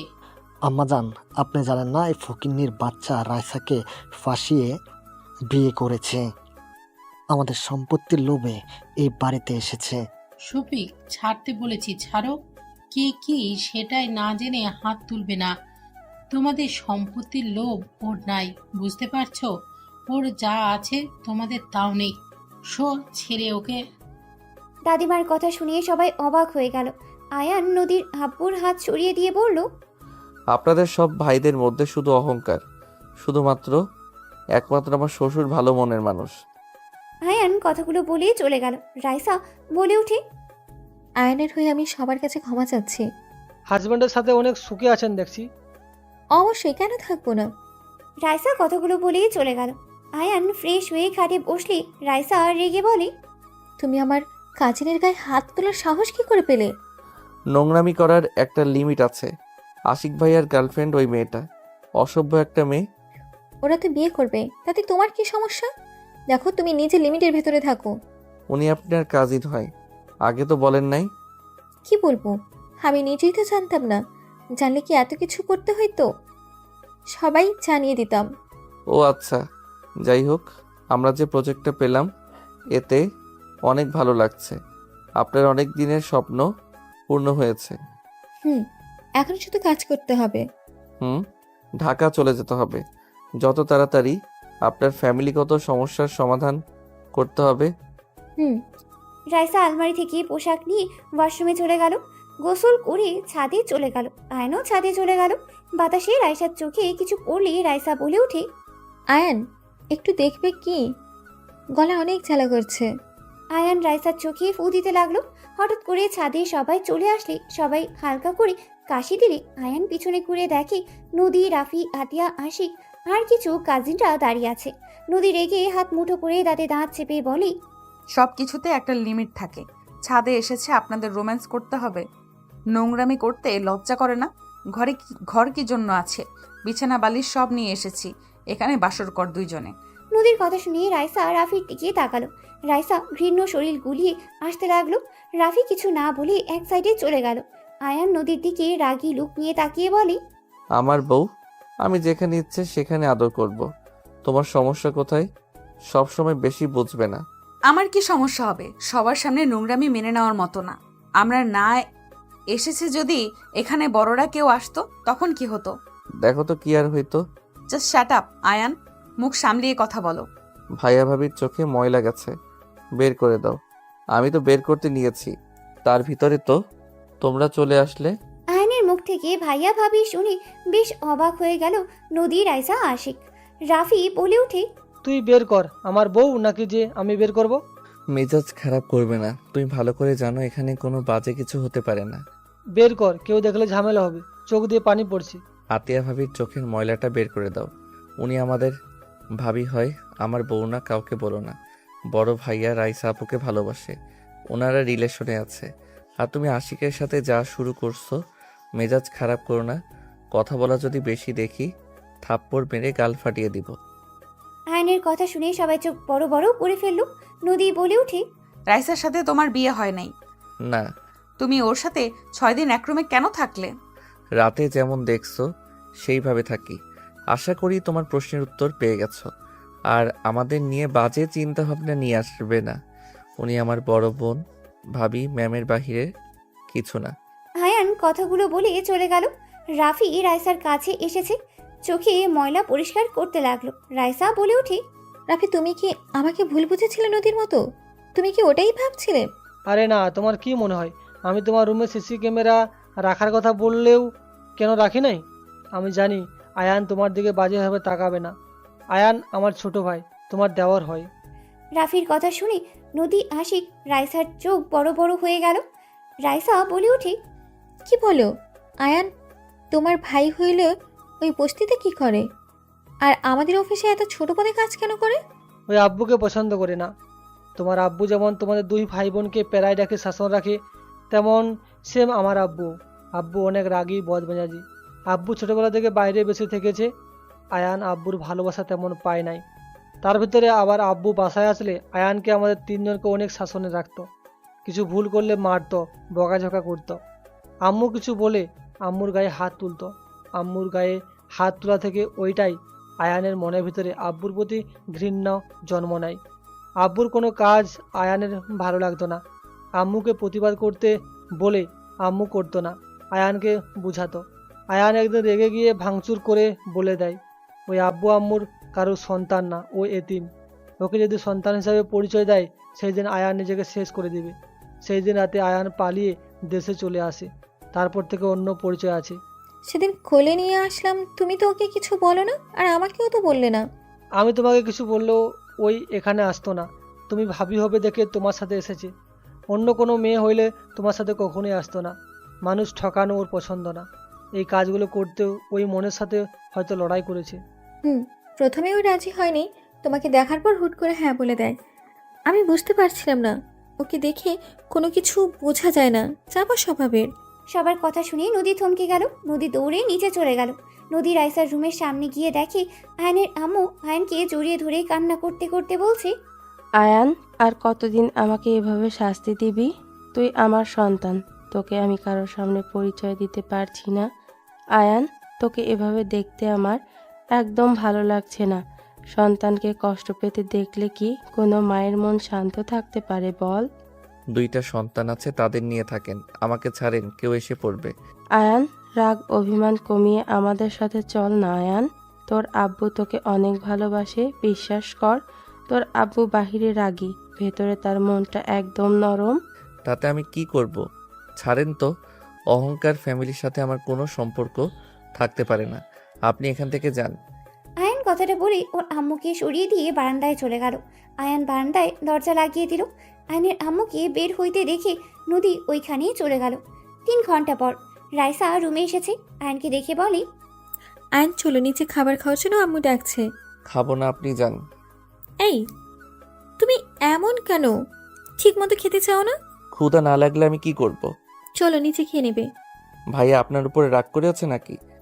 না। আচ্ছা, তুমি আমার থেকে লুকালে কেন? তুমি যে রাফির ছোট ভাই। আমি কারো ভাই না, আমি আপনার অফিসের এমপ্লয়ি। যাই হোক, আমার সাথে চলো। রাইসা আয়নের হাত ধরে নিয়ে যেতে লাগলো। আয়ন বিরক্ত লাগলে কিছু বলল না। নিচে গেলে রাইসা আয়নের হাত ছেড়ে দিল। দুজন নিচে চলে গেল। আয়নকে রাইসা বলল, আইন চেয়ারে বসো। দরকার নাই, যেখানে বসে খাই ওইখানেই ঠিক আছে। আয়ন নিচে বসলে সবাই অবাক হয়ে তাকালো। রাইসার আব্বু বলে ওঠে, ব্যাস অনেক হয়েছে, আয়ান এখানেই এসেছে, বসো। আমি তোমার শ্বশুর হয়ে বলছি, তুমি আমার কথা শুনবে না? তুমি কি মেয়ের জামাইকে মেনে নিলে নাকি?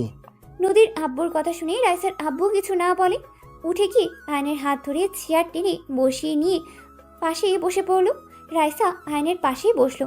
রাইসার আব্বু বলে, আজ থেকে আমি আমার মেয়ের জামাইয়ের কোনো অপমান সহ্য করব না। আমার মেয়ে জামাই গরিব হতে পারে, বাট মনের দিক দিয়ে ওই ধনী। আর কিছু মানুষ টাকা পয়সা থাকার পরও সেই মনের দিক দিয়ে ছোট লোক। রাইসার আব্বুর কথা শুনে নদীর আব্বু রেগে গিয়ে বলে, তুই আমাকে ইঙ্গিত করে কথা বললি। দিন দিন অনেক সাহস বাড়ছে তোর। বড় ভাইকে সম্মান করতে ভুলে যাচ্ছিস তাই না? মেয়ের জামাইকে বেশি মাথায় তুলিস না, পরে দেখবি তোকে রাস্তায় বসিয়ে দিয়ে চলে গেছে। রাইসার আব্বু বলে, আমি বাঁচবো কতদিন? আমার মেয়ে ছেলে সুখে থাকলেই হবে, এক জায়গায় থাকলেই হবে। কি হলো, তাকিয়ে আছো কেন? খেতে দাও আয়ানকে। রাইসার আম্মু সবাই খাবার দিতে লাগলো। আয়নের আব্বু রাগে নিচের দিকে তাকিয়ে থাকলো। সবাইকে খাবার দিয়ে খেতে লাগলো। দাদিমা বলে ওঠে, নাজ্জামাই, তুমি খাওয়া শেষ করে একটু আমার রুমে আসো তো, তোমার সাথে আমার কিছু কথা আছে। দুঃখিত, আমার কাজ আছে। আয়নের কথা শুনে নদীর আব্বু রেগে বলে, দেখ তোর মেয়ের জামাইয়ের কত বড় সাহস। আম্মা জানের মুখের উপরে বলে দেয় কাজ আছে। আম্মা জানের থেকে কি ওর কাজ আগে? আয়নের দিকে রাইসার আব্বু বলে, আয়ান বড়রা কিছু বলে শুনতে হয়। দেখো, উনি আমার আম্মা যান, তুমি তাকে অসম্মান করাও বিষয়টা খুব দুঃখজনক। দুঃখিত। আয়ন কথাগুলো বলে নিচের দিকে তাকিয়ে থাকতে খেতে লাগলো। নদী আয়নের দিকে তাকিয়ে থাকতে লাগলো। সবাই টুকটাক কথা বলতে লাগলো। খাওয়া দাওয়া হইলে সবাই বসার ঘরে বসে পড়লো। আয়ান রাইসার পাশে বসে থেকে ফোন চালাচ্ছিল। সবাই কথা বলতে লাগলো। হঠাৎ করে আয়নের আব্বু বলে ওঠে, ভাইজান, নদীকে তাহলে আমার বৌমা বানিয়ে নিতে চাই, আপনি কি বলেন? এটা তো খুব ভালো একটা সংবাদ। আমি নদীর জন্য পাত্র দেখতাম। সেখানে যদি রাফি বাবার সাথে বিয়ে হয় তাহলে তো অনেক ভালো হবে। হ্যাঁ, আমাদের মেয়ে আমাদের কাছে থাকবে। আমি এসেছি, আপনার ভাইকে বলেছিলাম, উনি বলল আপনারা রাজি না ও হতে পারেন। আর না, রাজি কেন হবে না? আমার বাতিদির সাথে তো বিয়ে হবে, সেখানে না করার কোনো প্রশ্নই আসে না। আর এখানে বিয়ে হলে আরো অনেক ভালো হবে। আমার মেয়েকে নিয়ে কোনো চিন্তাই থাকবে না। আয়নের আব্বু আম্মু নদীর আব্বুর কথা বলতে লাগলো। আয়নের দিকে চোখ নদী তাকিয়ে আছে, রাফি রাইসার দিকে তাকিয়ে আছে। আয়ান সবার কথা শুনতে লাগলো। নদী আয়নের দিকে তাকিয়ে বলল, আব্বু আমি বিয়ে করতে পারবো না। নদীর কথা শুনে সবাই অবাক হয়ে গেল। নদীর আব্বু হাসি মুখে বলে, নদী, সব জায়গায় মজা করতে হয় না, এখানে সিরিয়াস ব্যাপারে কথা হচ্ছে। আমি কারোর সাথে মজা করছি না, আমি বিয়ে করতে পারবো না, এটাই আমার শেষ কথা। নদীর কথা শুনে নদীর আব্বু রেগে গিয়ে গালে সজোরে থাপ্পড় মেরে বলে, তোর সাহস কি করে হলো আমার মুখের উপরে না করস? আমি তোকে রাফির সাথে বিয়ে দিব, এটাই আমার লাস্ট কথা। তুই ভালো করে জানিস আমি একবার মুখ দিয়ে যা বের করি সেটাই করি।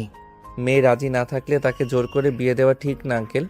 আয়নের কথা শুনে নদীর আব্বু রেগে ঘুরে আয়নের কলার ধরে বলে, তুই আমার মেয়ের মাথা নষ্ট করছিস নাকি? তুই তো আমার ফ্যামিলিকে নিজের হাতের মুঠো করে নিয়েছিস।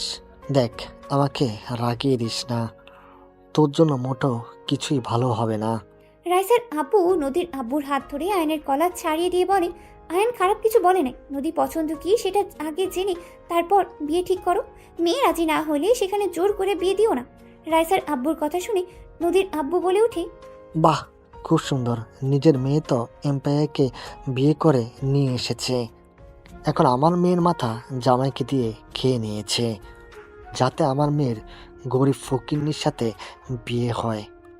আমি খুব ভালো করে জানতাম তুই যে আমাদের সন্তান আমাদের ভালো সহ্য করতে পারস না। তুই যে ভালো মানুষের মুখোশ পরে থাকস। তুই যত চেষ্টা কর, আমি আমার মেয়েকে রাফির সাথে বিয়ে দিব। নদীর আব্বুর কথা শুনে রাইসার আব্বু বলে, নদী আমার মেয়ের মতো, বলতে আমার মেয়েই হয়। আমি ওকে রাইসা এক নজরেই দেখি, কখনোই ওদের আলাদাভাবে দেখিই নাই। আমি কেন চাইবো না আমার মেয়ে ভালো থাকুক? দেখো, মেয়ে কোথায় ভালো থাকবে সেটাই আমাদের বাবা মায়ের দেখা উচিত। মিজু ভাইজান সঠিক কথা বলছে। নদী যদি রাজি না হয় জোর করা ঠিক হবে না। বাহ, আপনি আবার সন্তানদের কথাও ভাবেন। আরে বিয়ে হয়ে গেলে তখন সব ঠিক হয়ে যাবে। ওদের কথা রাখো তো। কোনো কিছু ঠিক হবে না। আমি বিবাহিত আব্বু, আমার হাজবেন্ড আছে। বিয়ে হওয়ার পর আবার বিয়ে কিভাবে করব? নদীর কথা শুনে সবাই চোখ বড় বড় করে ফেললো। রাইসা বলে ওঠে, নদী, কি বলিস? তুই তো কোনোদিন কারোর সাথে প্রেম করিস নাই। তোকে তো কখনো ছেলেদের সাথে কথা বলতেও দেখি নাই। নদীর আম্মু, তোমার মেয়েকে সামলাও। আমার রাগ বেড়ে যাচ্ছে কিন্তু। মা মেয়েকে কি যে করবো। নদী, চুপ কর। কী ধরনের কথা বলস? বিয়ে করবি না বলে দিয়েছস, হয়ে গেছে। আবার মিথ্যা কথা বলতে হবে কেন? বিয়ে করেছস। আমি মিথ্যা বলছি না, আমি আসলেই বিবাহিত। তোমার জামাইকে আর কোনোদিন তো ফোন দেওয়া দেখলাম না। তুমি তো দেশে 1 বছর ধরে এসেছো, কই কখনো তো কল দেওয়া দেখলাম না। তোমার ফোনও তো আমার কাছে 2 দিন হলো ছিল। আপু, মজা করো না তো। আসলে তোর দোষ না, সব দোষ তোর মায়ের। নদীর আব্বু কথাগুলো বলি নদীর আম্মুকে থাপ্পড় মারতে যাবে, সাথে সাথেই দাদিমা হাত ধরেই গালে সজোরে থাপ্পড় মেরে দিয়ে বলল, ব্যাস, অনেক হয়েছে। আর না, কি শুরু করেছো? বাপ ছেলের এক অবস্থা, কোনো কিছু হইলেই স্ত্রীর গায়ে হাত তুলবে। এইসব কি ধরনের অসভ্য? হ্যাঁ, কথা মুখ দিয়ে বলো। কথায় কথায় হাত তোলার অভ্যাস কমাও। আম্মাজান, আপনি জানেন না এই মা মেয়ে আমার চোখের আড়ালে কত কি করে রাখছে। কে জানে, আজ যে মেয়ে মুখের উপরে তো দূর, চোখের উপরে চোখ রেখে কথা বলতে পারতো না, সে মেয়ে আমার মুখের উপরে সোজা বলে দিচ্ছে এ বিবাহিত, বিয়ে করতে পারবে না। মেয়ে বড় হয়েছে, বিয়ে যদি করে থাকে সব দোষ তোর। তোর ব্যাপারে যা দেখতে পারছি, এখানে তোকে না জানিয়ে বিয়ে করবে, এটাই স্বাভাবিক। বড় ভাইজান শান্ত হন, এত রেগে গেলে হবে। নদী আম্মু, তুমি কি সত্যি বিয়ে করছো? জি। তোমার হাজবেন্ড কোথায়? মারা গেছে। আমার জামাই একটা কাপুরুষ, নিজের স্ত্রীকে সবার সামনে পরিচয় দেওয়ার সাহস পায় না। নদীর কথা শুনে আয়ান ভ্যাবাচাকা খেয়ে গেল। আয়ান নদীর পাশে দাঁড়িয়ে বলে, সবাই একটু চুপ করলে আমি কিছু কথা বলতে চাই। তুই আবার কি বলবি? অনেক কথা বলা আছে। আমি এখন যা বলবো কেউ রিয়্যাক্ট করতে পারবেন না, সব কথা শুনবেন। যখন বলবো আপনারা এখন রিয়্যাক্ট করতে পারেন, তাছাড়া যদি করেন এখানে যা আসে সব কিছু ভাঙচুর হবে। তুই হুমকি দেস নাকি? আয়ানের কলার ধরলে আয়ান হাত সরিয়ে দিয়ে বলল, কুল। প্রথমে তো মেজো চাচ্ছ আপনাকে, এখন যা বলবো আপনি অনেক কষ্ট পাবেন। আমাকে আপনি ক্ষমা করে দিয়েন। আমি আপনার কথা বলা শুরু করছি। রাইসা ম্যামের সাথে আমার কোনো সম্পর্ক নাই, ওনার সাথে আমার কোনো বিয়ে হয় নাই। আয়ানের কথা শুনে সবার চোখ বড় বড় করে ফেললো। রাইসার আব্বু বলে ওঠে, কি বলছো এসব আয়ান? তুমি বিয়ে না করলে তাহলে এসব মিথ্যা নাটক করার মানে কি? তুমি আমার মেয়ের সাথে এক রুমে থেকেছো, সবাই জানে তুমি আমার মেয়ের জামাই, এখন এসব কি বলছো? মজা করো না আয়ান। আঙ্কেল প্লিজ দয়া করে ভেঙে পড়বেন না, আমি আপনাকে সবকিছু খুলে বলছি। আপনারা ওনাকে অন্য জায়গায় বিয়ে দিতে চাইছেন, উনি অন্য কাউকে ভালোবাসে। তার ফ্যামিলিকে জানাতে পারে নাই দেখে এখানে আসতে পারে নাই। পরে ওনারা উপায় না পেয়ে আমাকে হায়ার করে। আমি আপনাদের ঠকাতে চাই নাই, বাট পরে দেখলাম উনি যাকে ভালোবাসে আমি তাকে খুব ভালো করে চিনি। আমারও পরীক্ষা করার ছিল আসলে আপনার মেয়ে ওই বাড়ির বউ হওয়ার যোগ্য নাকি। কি ফাজিল, তুমি আমাকে পরীক্ষা করছো? সরি, কিছু করার নাই। আপনি যার সাথে সংসার করবেন সেই আমার প্রিয়। তার স্ত্রী খারাপ নাকি ভালো সেইটা তো আমার জানার দরকার ছিল। আপনি অনেক ভালো, আপনি একদম অনেস্ট, যাকে ভালোবাসেন তাকে শুধু ভালোবাসেন, এইটা অনেক ভালো লেগেছে। কাকে ভালোবাসে রাইসা? আর সেই ছেলেটা বা কে? ওইটা পরে বলি আন্টি। আর আরেকটা কথা বলার আছে, যেটা শুনলে বড় চাচ্চুর মাথা নষ্ট হয়ে যাবে, এমনকি খুন করতে চাইতে পারে। মানে কি? যা বলবি তাড়াতাড়ি বল। আলহামদুলিল্লাহ, ভাগ্য ভালো আমার ভাতিজিকে বিয়ে করস নাই। আপনার ভাতিজিকে বিয়ে না করলেও আমি তো আপনার মেয়েকে বিয়ে ঠিক করেছি। আয়নের কথা শুনেই সবাই থমকে গেল, চোখ বড় বড় করেই তাকালো। নদীর আব্বু রেগে এই কথা চেপে ধরে বলে, খবরদার আমার মেয়েকে নিয়ে বাজে কথা মুখে নিয়ে আসিস না। কুল চাচ্চু, এত রেগে যাওয়া ভালো না। এটাই সত্যি, আমি আপনার মেয়ের হাজবেন্ড, আর আমাদের বিয়েটা আমাদের ইচ্ছাকৃতভাবে হয় নাই। তুই খবরদার আমাকে কিছুই বলবি না। তোর মেয়ের জামাই এখন আর নাই, আর মেয়ের জামাই আমি বুঝে নেব। চাচ্চু আমাকে মেয়ের জামাই হিসেবে মেনে নিলেন তাহলে? অসম্ভব। কথাগুলো বলে আয়নের মুখে আরেকটা ঘুষি মারতে যাবে, সাথে সাথে আয়নের আব্বু হাত ধরে ফেলে। নদীর আব্বুকে সরিয়ে দিয়ে আয়নের গালে থাপ্পড় মেরে বলল, তুই তো এত জ্ঞানী, এত মহান, ভালো মানুষ, এত মানুষকে বুঝস, তুই এখন বল তুই কি কাজটাই ঠিক করছস? তুই কাউকে কিছু না জানিয়ে বিয়ে কিভাবে করলি? আমার কথার উত্তর দে। আমি ভালোবেসে বিয়ে করি নাই যে আমি কাউকে বলবো বিয়েটা দুর্ঘটনাভাবে হয়েছে। আমাকে পুরো কথা বলার সুযোগ তো দিবেন। ওকে বলতে দেন দয়া করে। আয়নকে ছেড়ে দিলে আয়ন ঠোঁট মুছতে মুছতে সবকিছু খুলে বলতে লাগলো। বলা শেষ হইলে আয়ন বলে ওঠে, এভাবে আমাদের বিয়ে হয়েছে। এখন আপনারা বলেন কিভাবে কাকে জানাবো? আর আমরা দুইজন এক রাত হোটেলে থেকেছি, তারপর একে অপর আলাদা রাস্তা। এতদিন আমাদের মাঝে কোনো যোগাযোগ ছিল না। এখানে আসার পর আমি রিয়ালাইজ করি আমার বউকে আমার ভালোবাসা উচিত, তাকে আমার ঘরে তুলে নেওয়া উচিত। বিয়ে যেভাবে হোক না কেন সেই তো আমার স্ত্রী। এই জন্য তো মাঝে মাঝে নদী আপুকে তোমার সাথে দেখতাম। আমি ভেবেছিলাম দুলাভাই, তাই হয়তো গল্প করতে যাই। তার মানে গতকাল আমার সাথে শুয়ে থাকার কারণ দেখতে এসেছিলে? আমরা আসলে কি করছি, আয়ন আমাকে টাচ করে কিনা এইসব দেখার জন্য শুয়েছিলে? আয়ান আমাকে বলেছিল আমার সাথে বাসর করবে, তাই আমি নিজেকে সামলাতে পারি নাই। আমার রাগ হচ্ছিল আর অনেক কষ্ট হচ্ছিল। নিজের স্বামীকে অন্য মেয়ের সাথে কোন নারী বা দেখতে পারবে, তাই আমাকে এইসব বলছিল জন্য আমি তোদের এক হতে দিব না দেখে গেছিলাম। রাইসা ফিক করে হেসে দিয়ে বলে, পাঁচিল ছেলে, আমার বোনে কিভাবে জেলাসি করাইছো কেন? কি করব, একটু দেখা লাগতো আসলে ভালোবাসে নাকি না। Just start up. সবাই চুপ করবে। যাতে যাই হয়ে যাক, আমি তোর হাতে আমার মেয়েকে দিব না। ভালো হয়েছে তোর সাথে আমার মেয়ে থাকে নাই। আমি খুব তাড়াতাড়ি তোর সাথে ডিভোর্স দিব। রাফি বাবা, তুমি তো শুনলে ওদের মধ্যে কোনো সম্পর্ক নাই, বিয়ে শুধু হয়েছে। দুঃখিত চাচু, ওদের মাঝে সম্পর্ক থাক বা না থাক, আমি নদীকে বিয়ে করতে পারবো না। শুধু নদী কেন, কোনো মেয়েকে বিয়ে করতে পারবো না। কেন, তুই আবার ছোট ভাইয়ের মতো বিয়ে করে রাখছস নাকি? আম্মু, রাইসা আপু তোমার বড় বৌমা, আর নদী তোমার ছোট বৌমা, আর আশিক তোমার মেয়ের জামাই। আতিয়া আশিক রিলেশনে আছে, আর ভাইয়া আর রাইসা আপু রিলেশনে আছে। রাফি ভাইয়া আব্বুর ভয়ে কিছু বলতে পারে নাই। আমি বলে দিলাম, এখন তোমরা মেনে নিবে নাকি না। যদি নাও ভালো, না নিলে কিছু করার নাই। জ্ঞানী, তোমার একমাত্র মেজো ছেলেটা সব থেকে ভালো, আর দুইটা সেম। বুঝতে পারলাম না তোমরা যাদের ভালোবেসেছো সেইগুলো এমন কেন হয়েছে। আয়নের কথা শুনে রাইসার আব্বু বলে, আয়ান এইসব কি বলছো? ছোট ভাই, আয়ান তোমাকে আব্বু কেন বলছে? আয়ান আমার সন্তান। আয়নের আব্বুর কথা শুনে সবার চোখ ছানা বড়া হয়ে গেল। দাদিমা বলে ওঠে, হ্যাঁ, আয়ান আমার ছোট নাতি। বড় খোকা, তুই আয়ানকে যেভাবে অপমান করছস, যে ব্যবহারগুলো করছস, শুধুমাত্র আয়ানের জন্য আমি চুপ ছিলাম। আয়ান যা আছে তোর এক ভাগও তাই নেই। আয়ান চাইলে তোর কোম্পানিকে কিনে ফেলে দিলেও ওর ইনকাম কমবে না।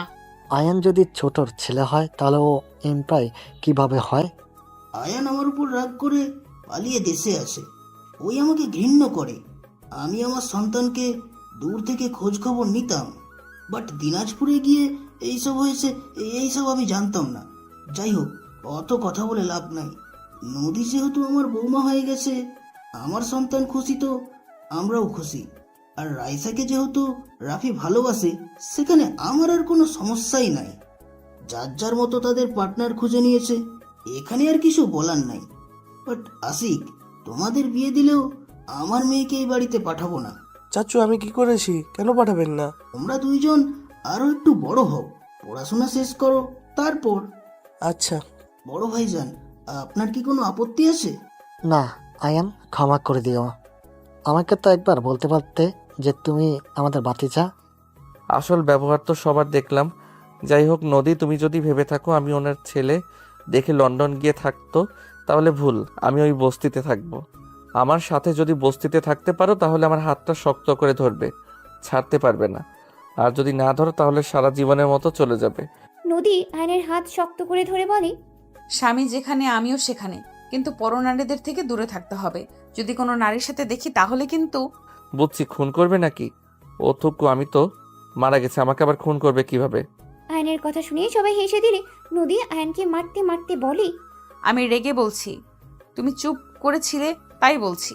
ও আচ্ছা, আমি তো ভেবেছিলাম সত্যি মারা গেছি। চুপ করো। আয়ন চুপ হয়ে গেলে সবাই হাসতে লাগলো। নদী আয়নের বাহু জড়িয়ে ধরে লজ্জা পেয়ে গেল।